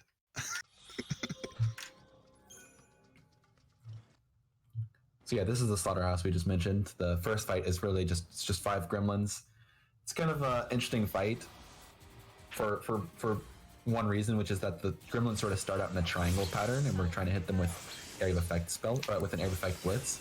So what you can do is you can sort of, as one goes down, the others begin getting hit. You can try changing targets to try and hit more at once, but they also move around, so it's sort of a lottery. But they have another little interesting thing, which is that they take extra stagger power when they're casting their spells, and so a lot of them died in one hit, even though they have enough HP to survive a single hit. That's just because if they're casting a spell, you break stagger and do bonus damage and just instantly kill them. The gremlins have something stupid, like you get a 1,000 times damage or stagger bonus. Yeah, literally from attacking hit them with anything. Yeah, you can breathe on them or just look at them and they'll stagger. It's such a stupid modifier. Wait, what's the damage multiplier for breathing on them? 0.01. Yeah, so there actually Shonen did get the buffer done correctly, and so now the Shadow Hunter is on Vengeance, and the Shadow Hunter is on Vengeance, and so if he normally did 2 beatdowns, the second one would become a jump, but he buffered into the Velvet Bouncer, so the second beatdown was not a jump, it was with the Kiku Ichimonji, and so he got the Kiku and Velvet Bouncer damage for the beatdown, which shouldn't be possible, but he just did it. However, we put the Shadow Hunter on the Vengeance for these 2 fights in particular. So this is the same type of enemy as the tutorial Zaltis, but now we have the ability to jump, and hitting him in the head does bonus, plus the extra stagger from the jump means we can stagger him in 1 hit. So this is now a very, very fast fight. So even though we're missing out on the first stagger, which is unprotected, like the amount of damage you do to the head with the spear just outweighs sitting there and casting, 2 rounds of spells? It's 2 and then some. Yeah.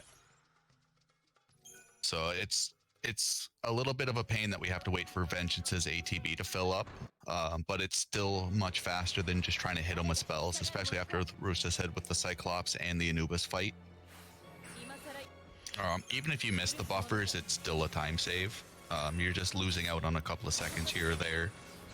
Actually, it's interesting. We put the Shadow Hunter on Vengeance so that it would become jump, and so you actually don't want to buffer on this one because you want to jump.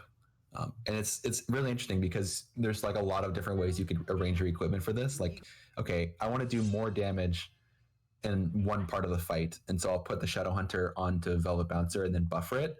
But then, you do more damage with that jump, but then every other time you hit something, you wouldn't have the Kiku Ichimonji damage, and so you're missing damage there. And so this is just the arrangement that we found gives us the fastest slaughterhouse overall. So equipping the Midnight Mauve is needed to progress the rest of the story.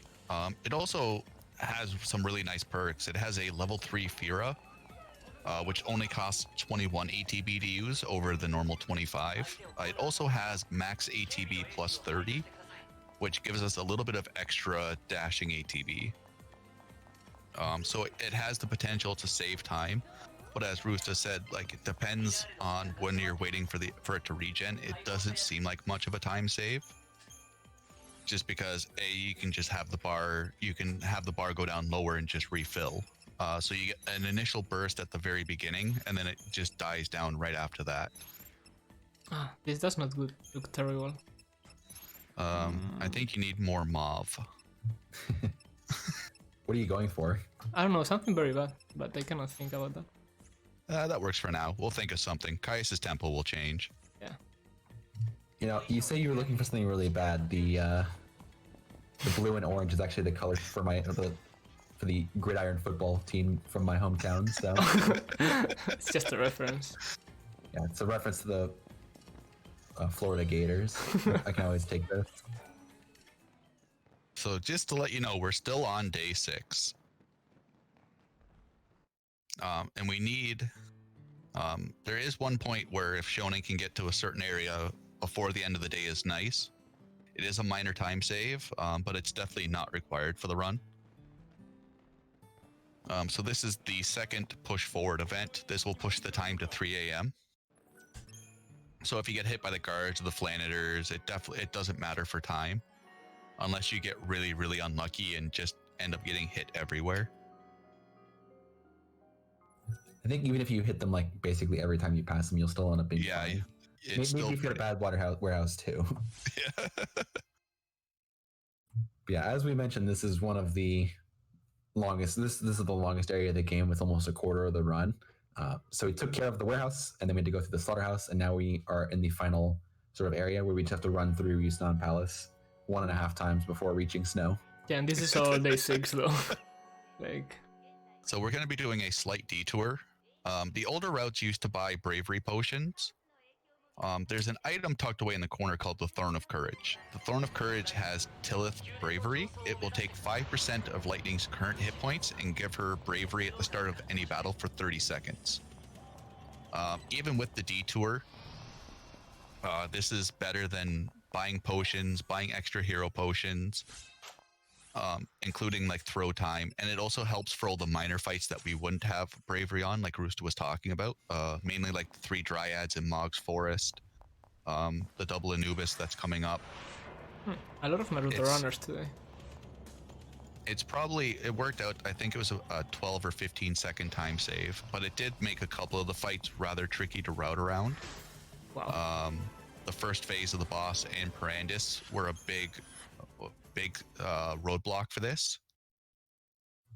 It's actually interesting to look at this, the Thorn of Courage now in the context of recent developments, because this sort of interacts with the skipping of the Element Bracelet, where before we thought that the Element Bracelet was mandatory, but we didn't realize that getting the Thorn of Courage gave us bravery for enough fights that we could actually just only buy in-element potions instead of buying some elements and some bravery, and not getting the Thorn of Courage. So when you think of it in that context, the Thorn of Courage was only maybe a 10 or 15 second time save overall, but then it also unlocked the skipping of the in-element bracelet, and so it's sort of even better now. I'm only getting the same spawn all over again. What? RNG is stuck. At least you're not getting a Cyclops up yeah, here, though. that's good though. Yeah, I cannot complain. So there is a weird thing that happens with encounter borderlines where sometimes the game just forgets they exist. So on this tiny catwalk up here, a giant Cyclops can spawn. I don't think it's possible to get around him. He's kind of just like Gandalf, where he says you can't pass, Shall not pass. And then he hits you with his giant drumstick, and you're just like, well, we're in a battle now. Yeah, you can force the animation, I think, and maybe get past them. I don't know though. This is also your last chance to get a soul seed if you skipped Mal from earlier. You are required in the run to get at least one of them. It's also a little bit interesting. We didn't mention it earlier, even though it mattered. The enemies can only spawn directly in front of lightning, and so there's a few places where you can just turn around and jump, and then something spawns behind you, and you can run away from it without having to risk it blocking your way. There's another interesting thing, which is that you can only have one enemy spawn, one random enemy spawn at a time. Sometimes random enemies can spawn when there's fixed spawns somewhere like Cactuar. But this is really interesting because one of my favorite enemies to get as a spawn inside of Yusnan Palace here is the Scatinae, because the Scatinae will chase you, and if it keeps chasing you for a long time, then it'll stop anything else from spawning, and they shouldn't really normally be able to catch you from behind, even though that did happen to Shonen earlier. He was sort of trying to jump over a ledge and ended up getting caught by it. If you just run straight away from the Scatinae, it should never get you, so it's nice to have them chase you. But this is an area where, if you look at the time right now, it's 5:08 a.m. That is, it should be 4:08, but we got the earlier encounter. You want to try and make it to the Anubis fights coming up by 6 a.m., which is probably not going to be possible now. So this is a part in the run where the getting encounters really stinks, but it'll be fun. We have contingencies for this. All right, now that we're out of the tutorial area, here's the rest of Snow's Palace. Yeah. There is. Oh, go ahead.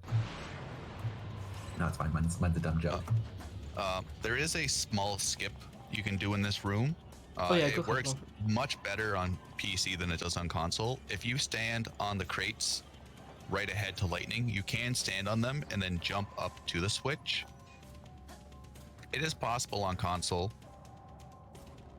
but it is There you go, wow. less consistent. The console doesn't run at the best of frame rates. Oh, nice. That was a nice flex, wow.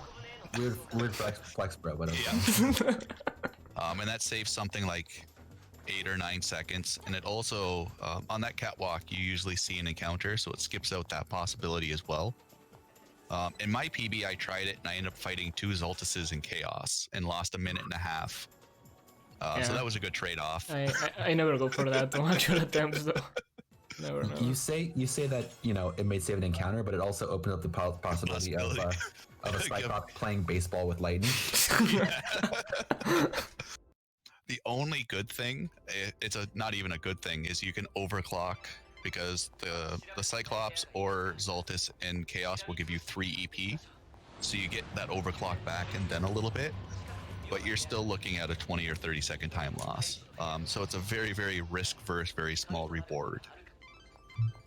And that's a bit funny because, like Dine mentioned earlier, we finally made it out of the tutorial area. So the tutorial area, we ran through that whole section of Yusan Palace twice. Now we're also going to make it to our final destination, only to realize that the door is locked. So we'll have to double back and then run through another section of this palace twice. They really wanted to show this palace off, making us run through a large chunk of it twice.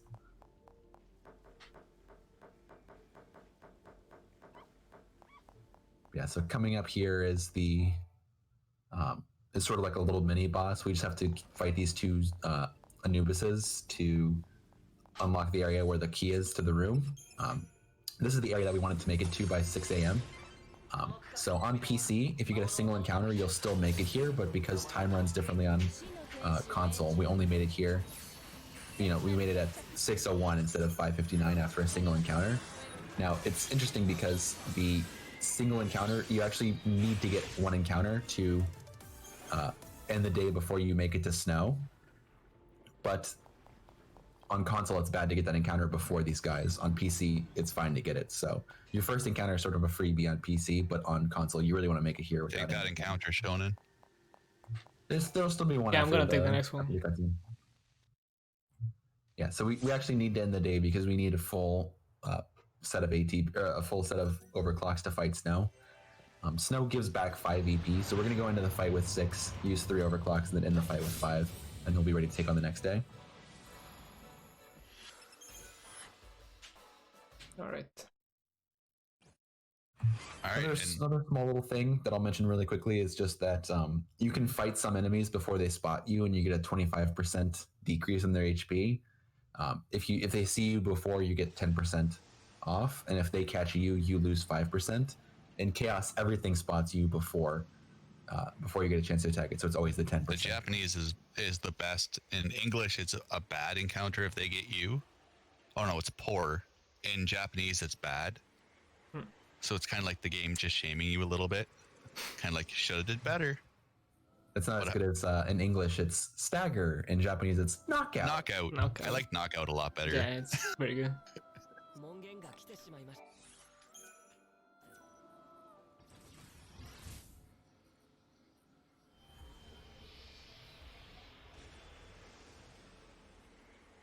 Yeah, there's also a really fun thing with Snow right now. Like, has been discovered a small manipulation with him that if you, for example, load one save file before starting one run, the animation of Snow is going to change and he's going to recast immediately instead of having to make some manipulation in battle. So you actually save 5 seconds by doing that.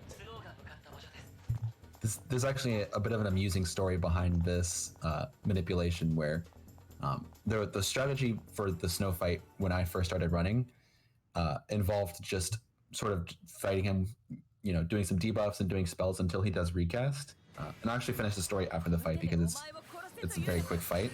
But basically when he does this recast, he launches a really fast attack. Immediately after that attack, he takes bonus stagger. So you overclock right when he hits you, and then you can hit him with fire, stagger him, and then blitz him from behind to kill him. And that's it for the fight. But the story here is that we used to have to just do the fight until he did this recast. Eventually it was discovered that if you just debuff him at a certain point, then he will do that recast a little bit faster. So that was how we discovered a faster fight.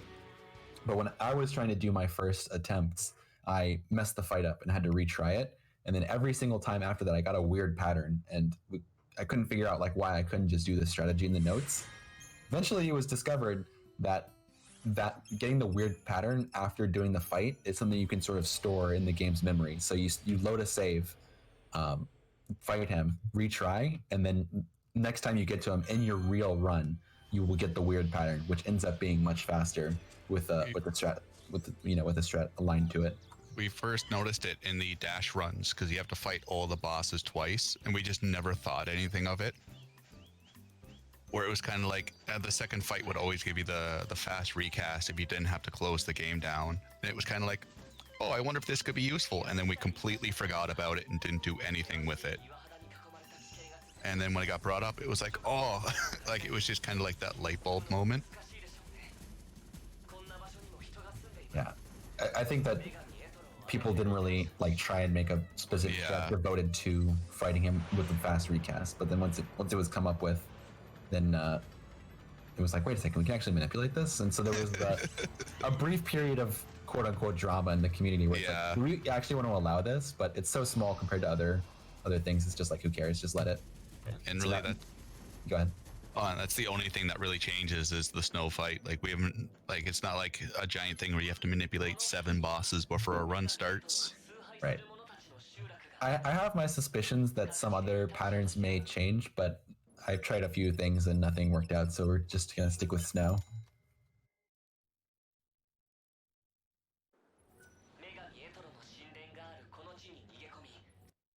Oops. Okay, here we're gonna get another couple of potions. We need one Enfrost and one arrow for bosses. The arrow is for, well, Panda? No, it's not the name. No, I cannot name that boss. And the meme name has become the true Pandarus, true. No. No. No, it's not Pandarus. Come on. Parandis, yes. Okay, yeah. So the community, we give cute nicknames, sometimes without even meaning it, to bosses. So like Chocobo Eater is Cheater, Parandis is Panda. The Panda one comes from Final Fantasy XII because Pandemonium is the one boss in the run that's weak to wind. And so I just accidentally called him Pandemonium once, and then people just never let me live it down, and now he did call him Panda. Yeah. And then Frost is for Chimera. Other than that, you can pick the potions that you want. I just pick 4 an arrow and 1 in Frost. One notable thing about the snow fight, Shonen used an arrow potion, even though snow takes much greater damage from end fire. But getting the end fire is a shop in the Canopus village when we were healing Odin, and it's quite a distance out of the way. So even though we're not really exploiting his true elemental weakness, it's still faster to use a different element to kill him than it is to go to the shop to get the end fire. Even though we lose damage, it's still faster than going to that extra shop. It's just one of those things where the fight is 5 seconds slower, but it takes like 8 seconds to go to the shop. So yeah. why lose the time? Yeah. So like for a safety, if you're learning the run, like you can take the extra couple of seconds and go buy the end fire for snow if you want that little bit of extra safety. Okay, monkey PTSD. So it's a little bit annoying to get caught in this area, but it doesn't actually lose you. Oh, he's falling down. Choking. Yes. Oh my. So I guess we shouldn't go for the Helio skip. I mean, we can show that off, of course, yeah. Oh, give it a shot, yeah. Are you going to show off the wind skip then too? I've never got that on console though. That's quite a bit harder than the crate skip. So really quickly, I just wanted to mention that in this area, we slept to a specific time, and that specific time was basically the least you could sleep and still have the day end before you reach Caius. Right now, he has 2 EP, so it was the 5 EP from Snow. We teleported and now have 2, and we just want to have a full EP bar again once we reach Caius. So getting encounters here is actually not a problem. The only reason we don't end the day at the hotel is that when you end the day mounted on Odin, you come back off of Odin and you want to ride him away. And so you just basically sleep as much as possible, enough to end the day, but not so much that you actually end the day inside the palace or inside of the temple. Otherwise, it doesn't really matter. But what I mentioned earlier inside Yusnan Palace, and what I mentioned again now, is that you'll see Shonen turn around and just stop and start jumping. This is to spawn enemies. These specific enemies, or this specific area has a bunch of enemies that are very annoying to dodge. Specifically, the ecto puddings. They spot you almost instantly, typically, and they have a very large reach, and so it's very, very difficult to get by them.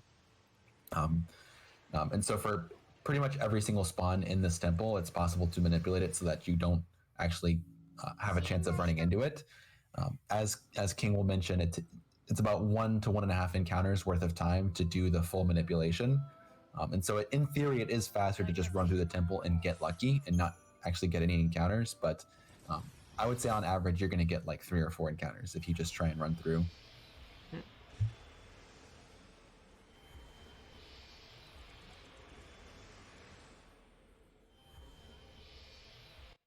Yeah, like we were talking about the skip that, well, the Portoflorian skip.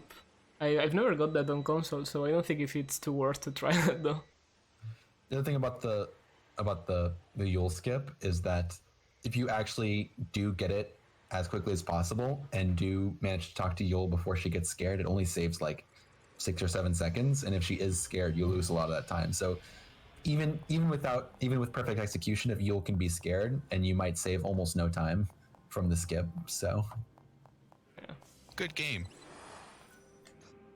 Okay, so that's not great. Yeah, you have forced that one.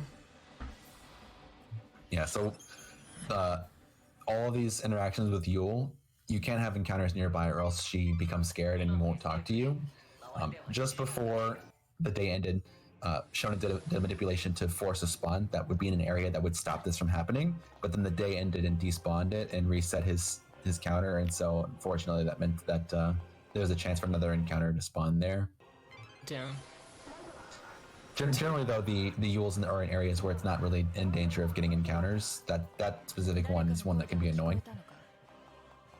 I gotta remember about picking a Roga though. Also, you really want to be careful not to fall down in any of these segments. If you're unsure about jumping over the platforms, it's better just to respawn them. Depending on where you fall down, you can lose quite a bit of time. Yeah, so yeah, this is the skip that we were talking about on PC. I've never got that to work on console, so yeah. I have, but I did it in like one of my dash runs, but it cost me like a minute to do it. But D-Wins was bullying me, so I had to. Yeah.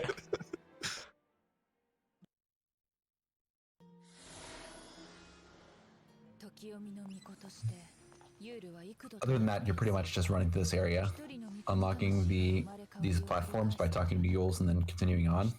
But as we'll see, there's a skip coming up that we can try once, but on PS3 it can be very, very difficult. So if we don't get first try, I think we'd probably just continue on, right? This is actually the newest skip found. D-Wins found that skip Shonen just showed off. Zero Scar found the crate skip, and then later on I rediscovered it. And then like the PC runners have made it consistent for them. I wouldn't recommend it on a console run unless you're feeling super risky. But we never thought to try to find skips in the Temple of the Goddess. So Healy found this skip, so we named it after him. And I remember Lude being like, you guys looked for skips everywhere except in the biggest area where skips are possible. So this was kind of like a new development for the community. And it saves, I think it was like 10 seconds or something if you get it. I didn't actually time. I think if you get it perfectly, it's like as much as 15 seconds. Oh, crap.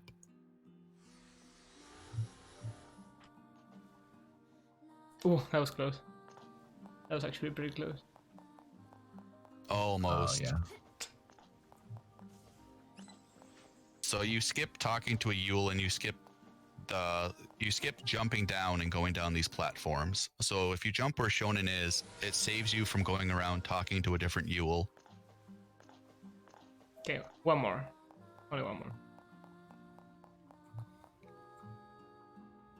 Don't be like Roosta and get stuck here for 5 minutes. Yep. Yeah, that's not It's gonna make very it. finicky. No. You kind of want to go to the right side. For some reason, the barrier looks on the corner to be shorter than if you go against the wall. But now we get to see what we would have avoided if it would have worked. True. It's a pretty good escape though. Like, Yeah.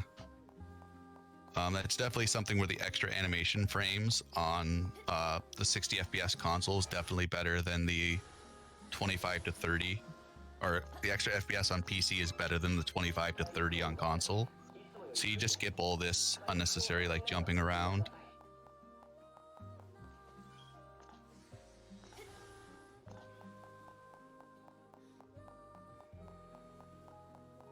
hey, I'm happy I got the snow one at least. Yeah. It could have been worse. You wasted all the luck on that one. Really is an awful combination of colors on the Midnight Mauve. Yeah, it's pretty bad though. The Temple of the Goddess does weird things with the colors. Yeah, when you pick like a really bright color, it changes quite a lot. I really like to pick this neon fuchsia that turns blue here. Pretty weird. The past few days, Shonen just keeps making fun of me for changing my name in chat, and now he's choosing these colors for a marathon run. Hey, probably all those colors were your name at some point. It's just the combination of my name colors on my name right now. Yes. So yeah, for people who did this game casually, you may remember that Caius was one of the more difficult bosses of the run. Now, enjoy watching how he gets beaten in the speedrun.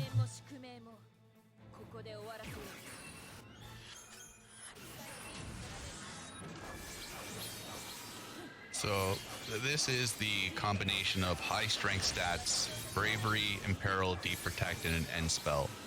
Caius has 800,000 hit points, and he's not even going to get his first turn off. You can see he's really trying, but it's just not going to work. And that was a boss. Super boss. Super boss, yes. Caius is one of those bosses that will not upgrade no matter what day you fight him on.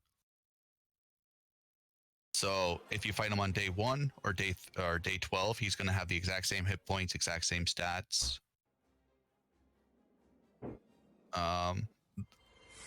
He is I think you can do him in under 2 minutes without an overclock. There was a no overclock speed run done. I think it ended up being like 20 minutes slower than like any percent.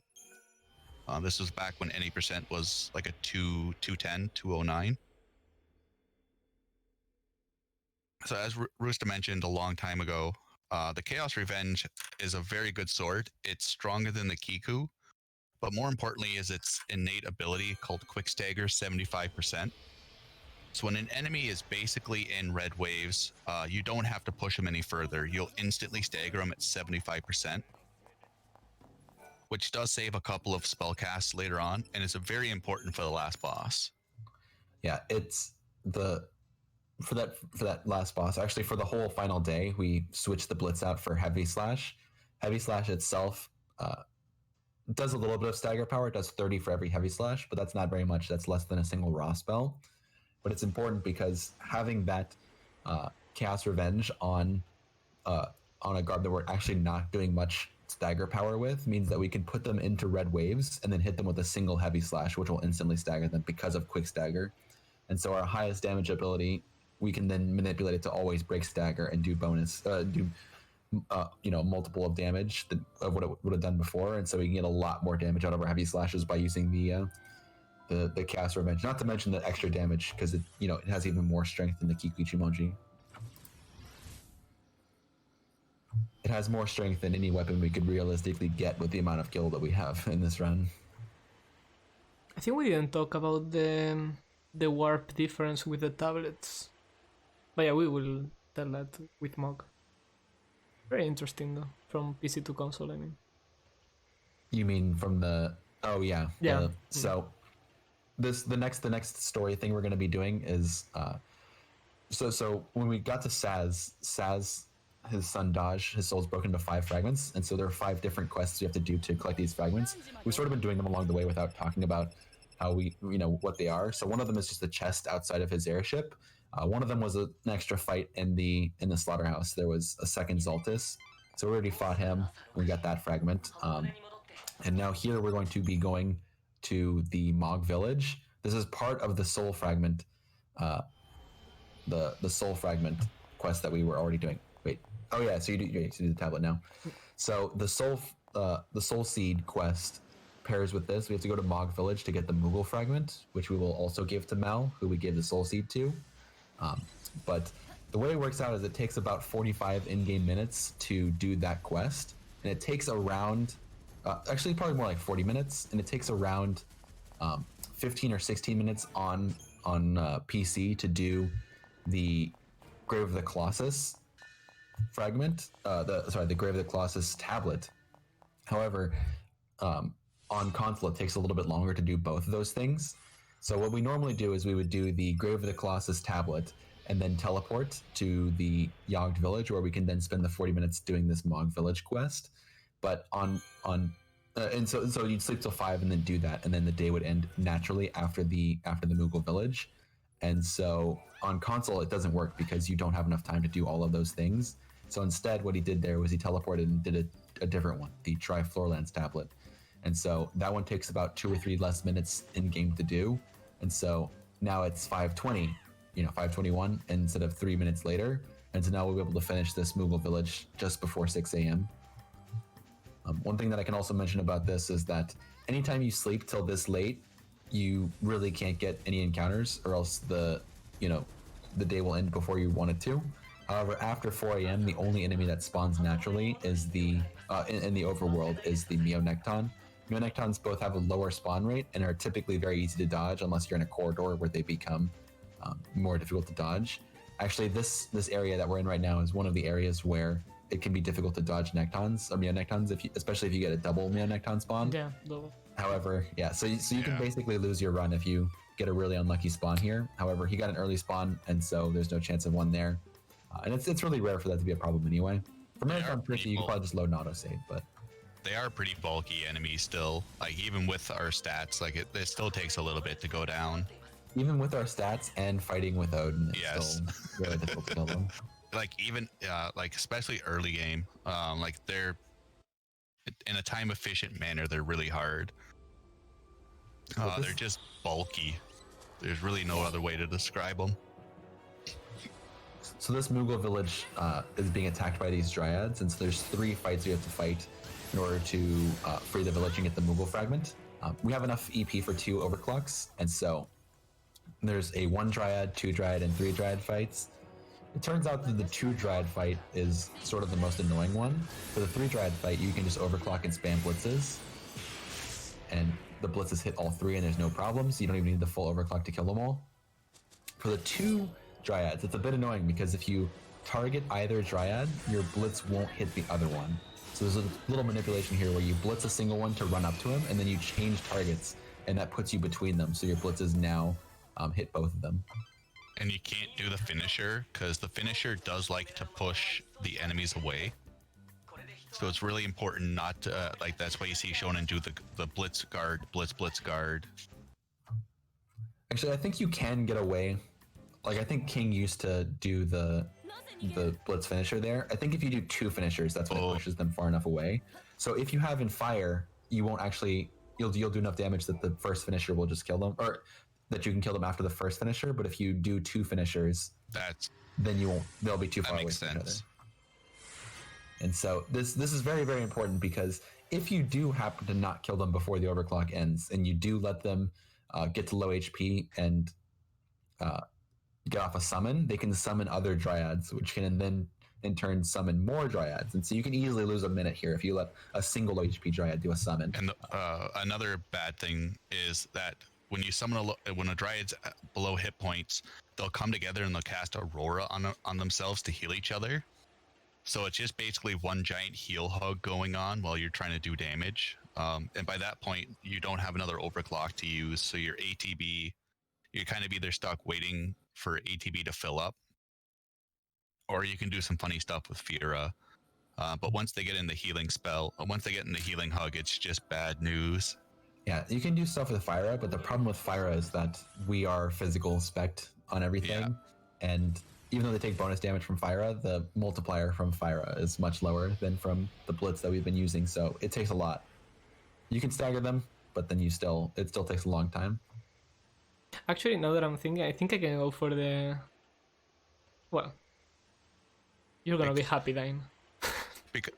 Because I'm awful at paying attention. Did we get Magnet from Cyclops? We did No, not no, get no. Mag. Okay. Yeah. I also did not pay attention to that, but I did see him pick up the Aroga chest. So Thank you, know that he kids. was I didn't. I thought he ran by the Aroga. I was gonna ask during the Caius. No, I was no, like, no, I no. got He got. I'm like, he didn't grab the chest. And I was like, no, I'm seriously doubting. No, Yeah, I so got for it, this got it. little box, Fear not. for this little box, we'll actually mention it after because we're gonna fight Perandus now first, right? Yeah. Yeah. So for this guy, this coming up boss, this is Panda. He is weak to wind. We're not actually going to use any wind spells. We're just going to use an arrow potion.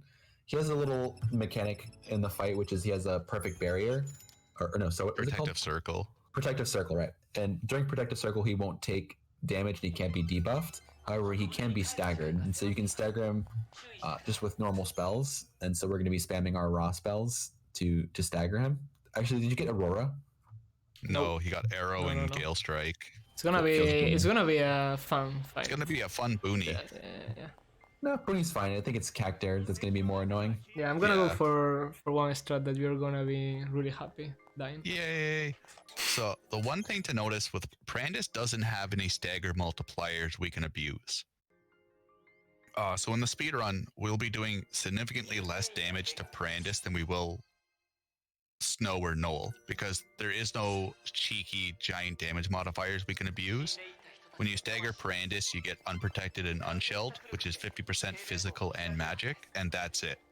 There's no additional additions at the end. So even though Perandus has 400,000 hit points, the fight's generally a lot longer than, say, Caius or Snow, even though they have a much larger hit point pool. I always found that to be interesting with this boss. There's a few other interesting things about him, like if you stagger him, then it is possible to launch him, but the Chaos Revenge can't launch him. The Kiku Ichimoji can launch him. So in the past, some people have used the Kiku Ichimoji, but the launching is very, very idiosyncratic in that, like, if he's doing one of his attacks, he can't be launched, but between his attacks, he can be launched. So you would get punished because if you launch him out of range of being attacked more. So you'd have to, like, sort of wait for him to do a Breath of Rancor or something, and then you would overclock, and then you'd hit him with the spells.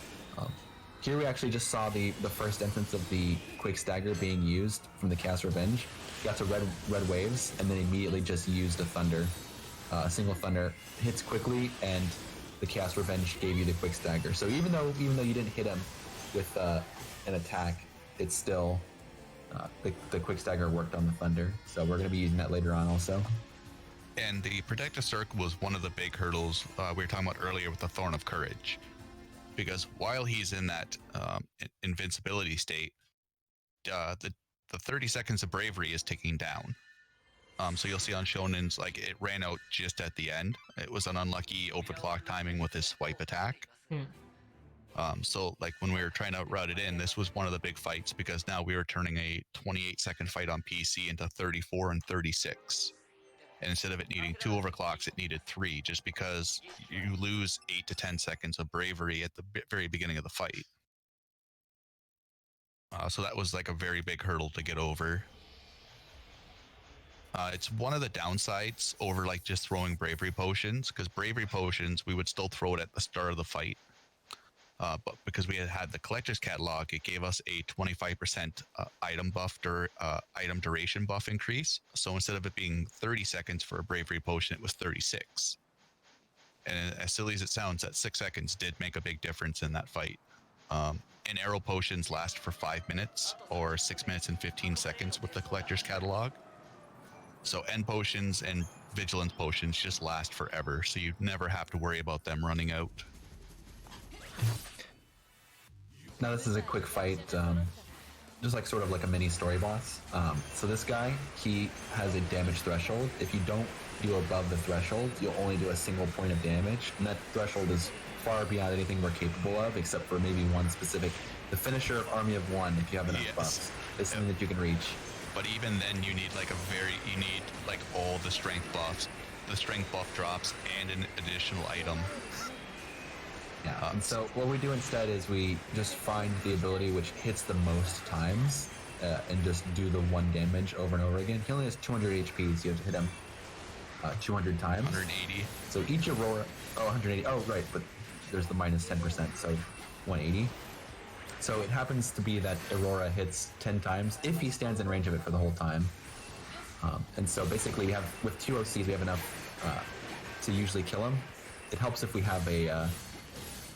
Aurora to also do some more extra damage here, but this is the fight where Magnet is very good, because Magnet hits 4 times, but it takes a lot less ATB and has no finishing flip animation, and so you can just sit there and hold down the button for Magnet, and that's all the fight is. But without it, it looks a little bit messy like this.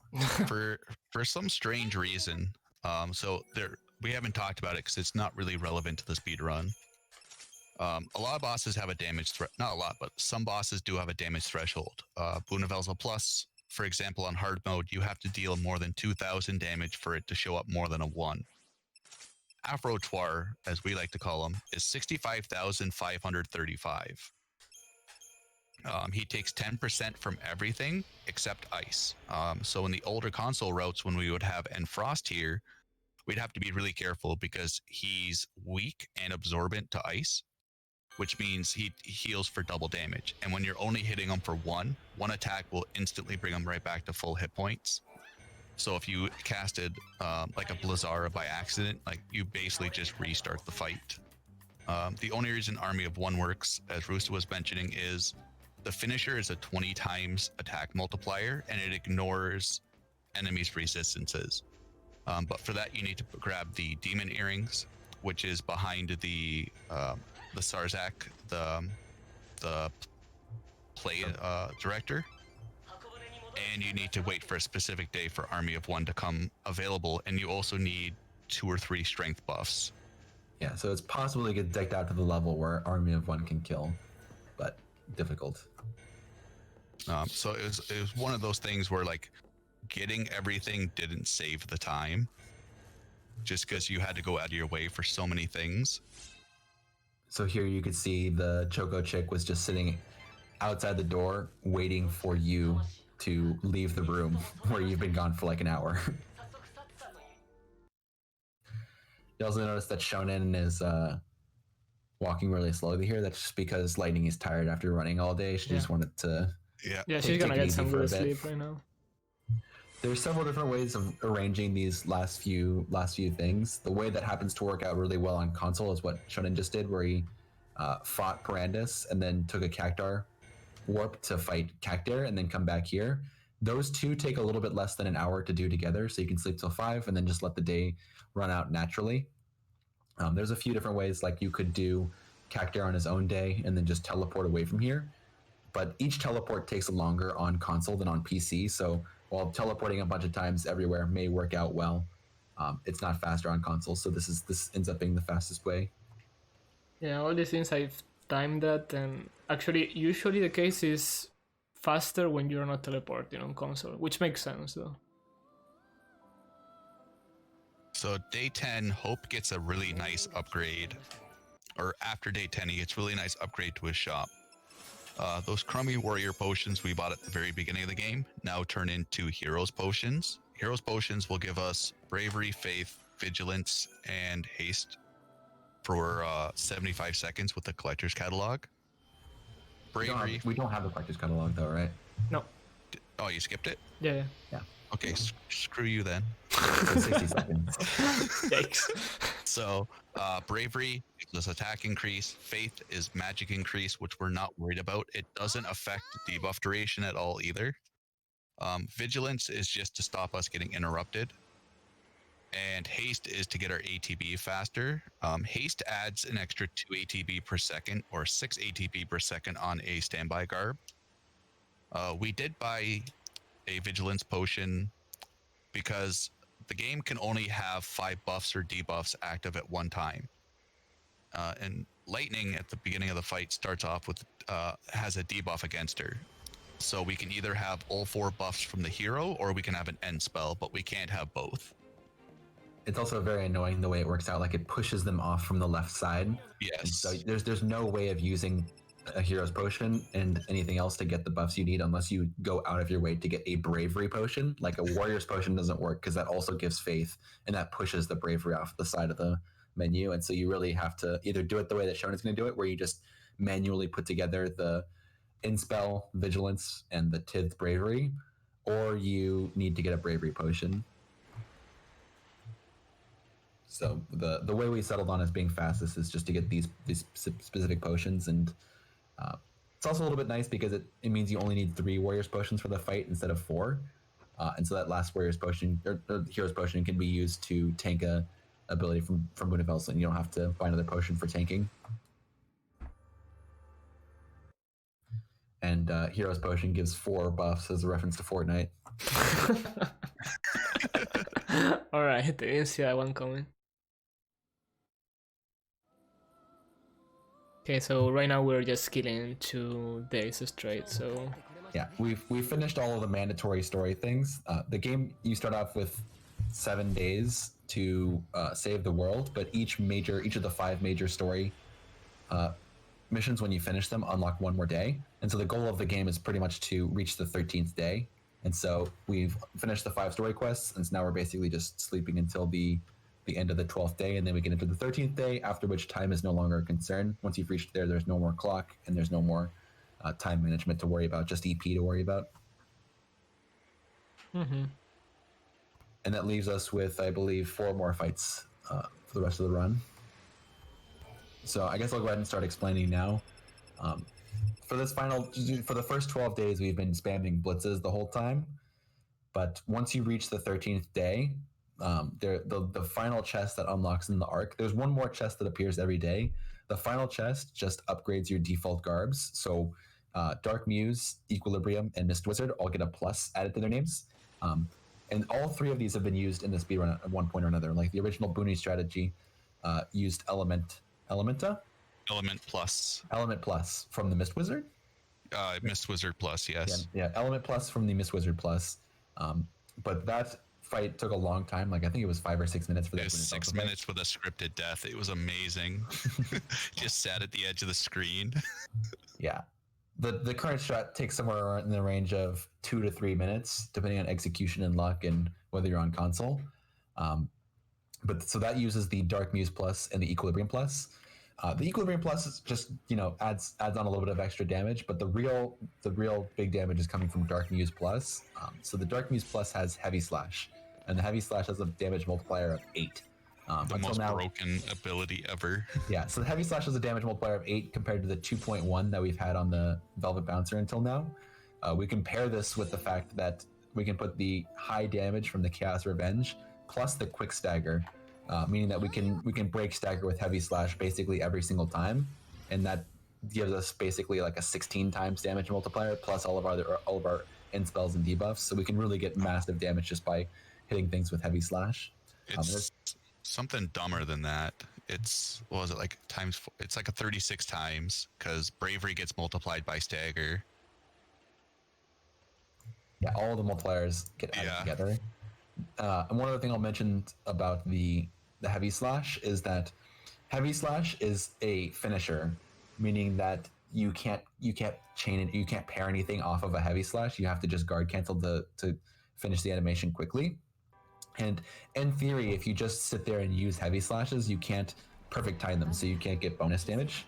But the nice thing about having the Equilibrium Plus is that Equilibrium Plus has I think it's 2 times multiplier attack. So it's basically the same damage as the Blitz would have done, but with less ATB. But the other nice thing is that if you carefully manage your inputs, you can hit them with an attack and then perfect time the attack into the Heavy Slash, so you can get a 20% damage boost on the Heavy Slash. Ooh, that's bad. Oh, you killed him? I think it might be worth just retrying the fight. Yeah. So in this fight, there's something called the reinforcement skip. What we're trying to do is stagger the first sentry, perfect but time not with the front. The problem is that perfect time fire into heavy Yeah. slash. Oh my gosh. Yeah. So we have a manipulation. Yeah, you can explain. Oh no, sorry. go ahead. I was gonna say the reinforcement skip here is done by, like a few seconds into the fight, the guard will summon more reinforcements, but only the first guard in the fight. And so by overclocking, you can get enough spells out to stagger him, which causes him to be confused. And when he's confused, he will no longer try to summon reinforcements. But the other part of this manipulation is that if you keep him alive, then the other guard will not try and summon reinforcements. If you kill him, then the other one will try and summon reinforcements. So you want to stagger him but not kill him.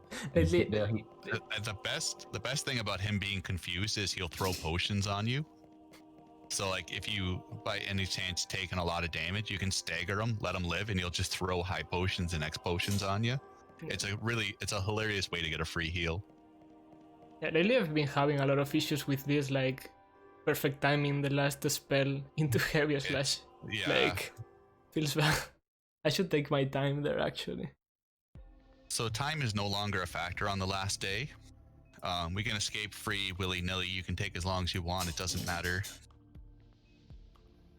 So here, the only real troublesome enemies are monkeys. Especially with shonen, they really like shonen. There's one part in this dungeon where you're kind of watching a minor cutscene play out. You don't have movements, but enemies do.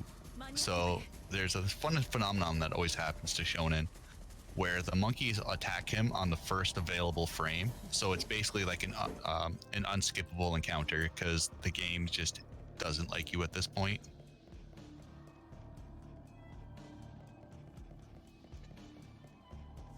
In that I think that world happened... record console run, you got it, right? Yeah, on the FF relay. And the FF relay. Nice. You got lucky with the angel spawn though. Yeah. That was the encounter that usually ends up getting shonen. Mm-hmm. It's only shonen too. Yes.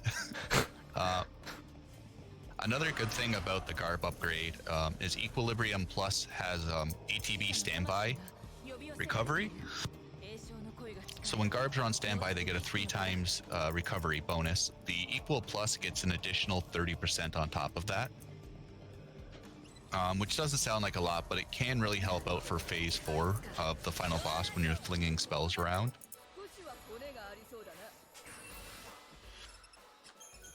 So at Chimera, we can't generate stagger with thunder or wind, but he is weak to ice. So we're just gonna do thunder or Firas. Oh no, we're just gonna attack heavy slash. Oh my god, lightning. The big issue with this, you can see here, is lightning is deciding to target the lightning head, and much like back with the Dreadnought fight, if you break one of the heads, you lose stagger and the 2 times damage bonus that comes with it.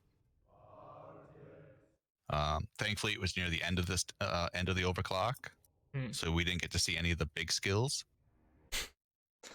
So good. Yeah, I was kind of hoping you'd be like, yeah, so can't stagger with lightning or wind, but he is weak to ice, so we're gonna stagger him with fire.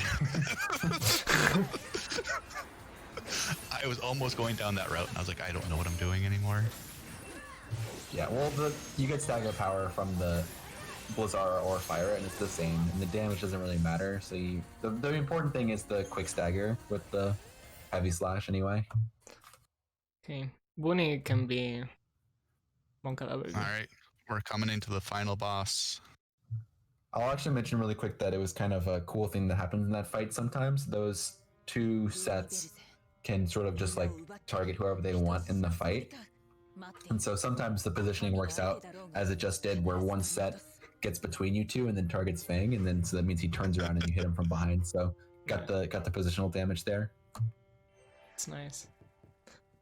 Like right now we're going with only 1 rise spell that actually we didn't get any.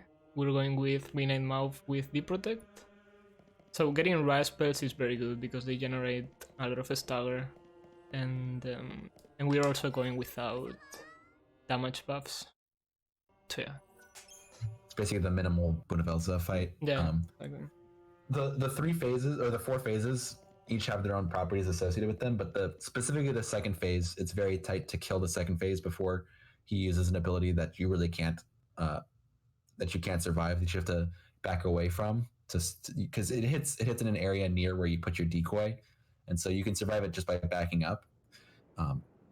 But we really want to try and just kill before that move, and it should typically be possible, but it's very, very tight timing on PC and even tighter on PS3. So we are really going to be trying doing as much damage as possible. But there are 4 phases to this fight that we'll try and sort of talk through.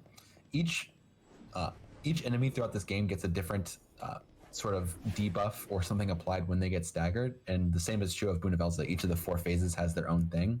So the first one is sort of the most dicey segment of the fight because we're relying on our Tithe Bravery to kill him within 30 seconds. He also gets he gets unprotected when he gets staggered. So you want to stagger him as soon as possible, but if you spend extra time casting staggering spells, that's less time you can spend doing damage. So you really want to just try and debuff him, stagger, and kill him through an OC as quickly as possible. So we'll see how this goes.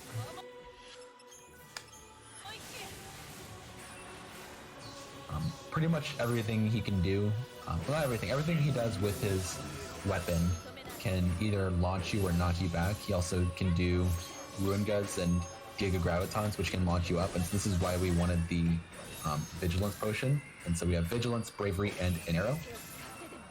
Now there, you can see, like Shonen has been doing attack heavy slash. The attack is just to trigger the perfect timing of the perfect timing of the heavy slash, and also do a little bit of extra damage. So on the hit where the red waves appeared, he actually hit him with an attack, perfect time into a heavy slash and staggered. That was really the maximum damage you can do in one hit with this setup. Attack still does some pretty good damage. Yeah, it's not bad. It's like a quarter of a heavy slash, right? Yeah. And a little bit less because it's weaker garb. But that was still a really good first phase. And now since we don't have Doom, we can get all the buffs in the world. This is one thing where it's like 30 and 60 FPS differ. If you play the game at 60 FPS, the decoy falls through the floor and lives safely underground where not a lot of attacks can hit it. On console, we don't get that luxury. It does change the fight a little bit. It's definitely a little riskier. You do have to throw 2 decoys for sure instead of the console's possible 1. These orbs are not playing nice. That was the second phase. Yeah, those nice. Orbs. Yeah, those orbs can push you to the side as you just saw, but that's usually less of a problem on PC because the decoy falls to the floor. The decoy can still die, and it only dies from ranged attacks. So if he's just like swinging his sword at the decoy, he's just hitting nothing, which is very amusing to watch. But on console, he actually keeps hitting it, and he also moves away from it much faster, so it's harder to manipulate the positions. Now for phase 3, we just try and attack him from behind while he hits the decoy. I mentioned the unprotected on phase 1. On phase 2, he gets unshelled, so the stagger basically doesn't matter except for the damage boost. Phase 3, we're already through it, but he got Daze. Daze makes the next hit do, or it makes him do nothing for 15 seconds, but it makes the next hit do double damage. So you just have to make sure to hit him with the heavy slash while he's dazed. Third phase down, and now we're finally in the fourth phase. The fourth phase gets a ton of things. Takes way more damage after stagger, and so the whole point here is just try and stagger him as fast as possible. So we're just going to be spamming spells, staying alive until he gets staggered. Casually, this is like a really big roadblock, and even in a speedrun, you can find yourself kind of in a tricky situation. So we've talked about spell power before. Booney, we need to get him to 1500 before quick stagger will activate. And when you're doing 160 per string, it does take a while to add up. All 4 phases of Booney do have something special where if you attack them while they're doing attack, you get a 2x stagger multiplier, which is why sometimes you'll see like a great variance in stagger time between them. And now that Booney is staggered, he takes 5 times damage from physical. So with Imperil, Deprotect, Bravery, and Spell, you're doing about 10 times normal damage. He's also frozen for 64.3 seconds. Gonna call time, Shonen? Oh yeah.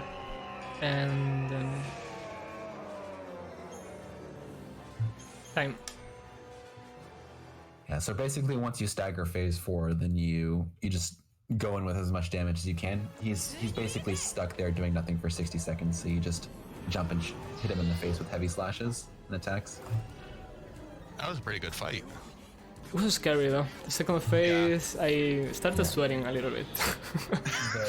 That was close. Pushed him all the way around to the front. That was crazy. Yeah, that was very bad. Like I lost, think, positional damage on the second phase and You lost the it on a third bit of phase. third too. Yeah, but still, like considering that Oh, yeah. that 3-minute fight, I think it's pretty good with one Ra. What was No, the that final was time? Sorry, What was the final time? 3 exactly. 3 minutes. No. two, Oh, 218. 218.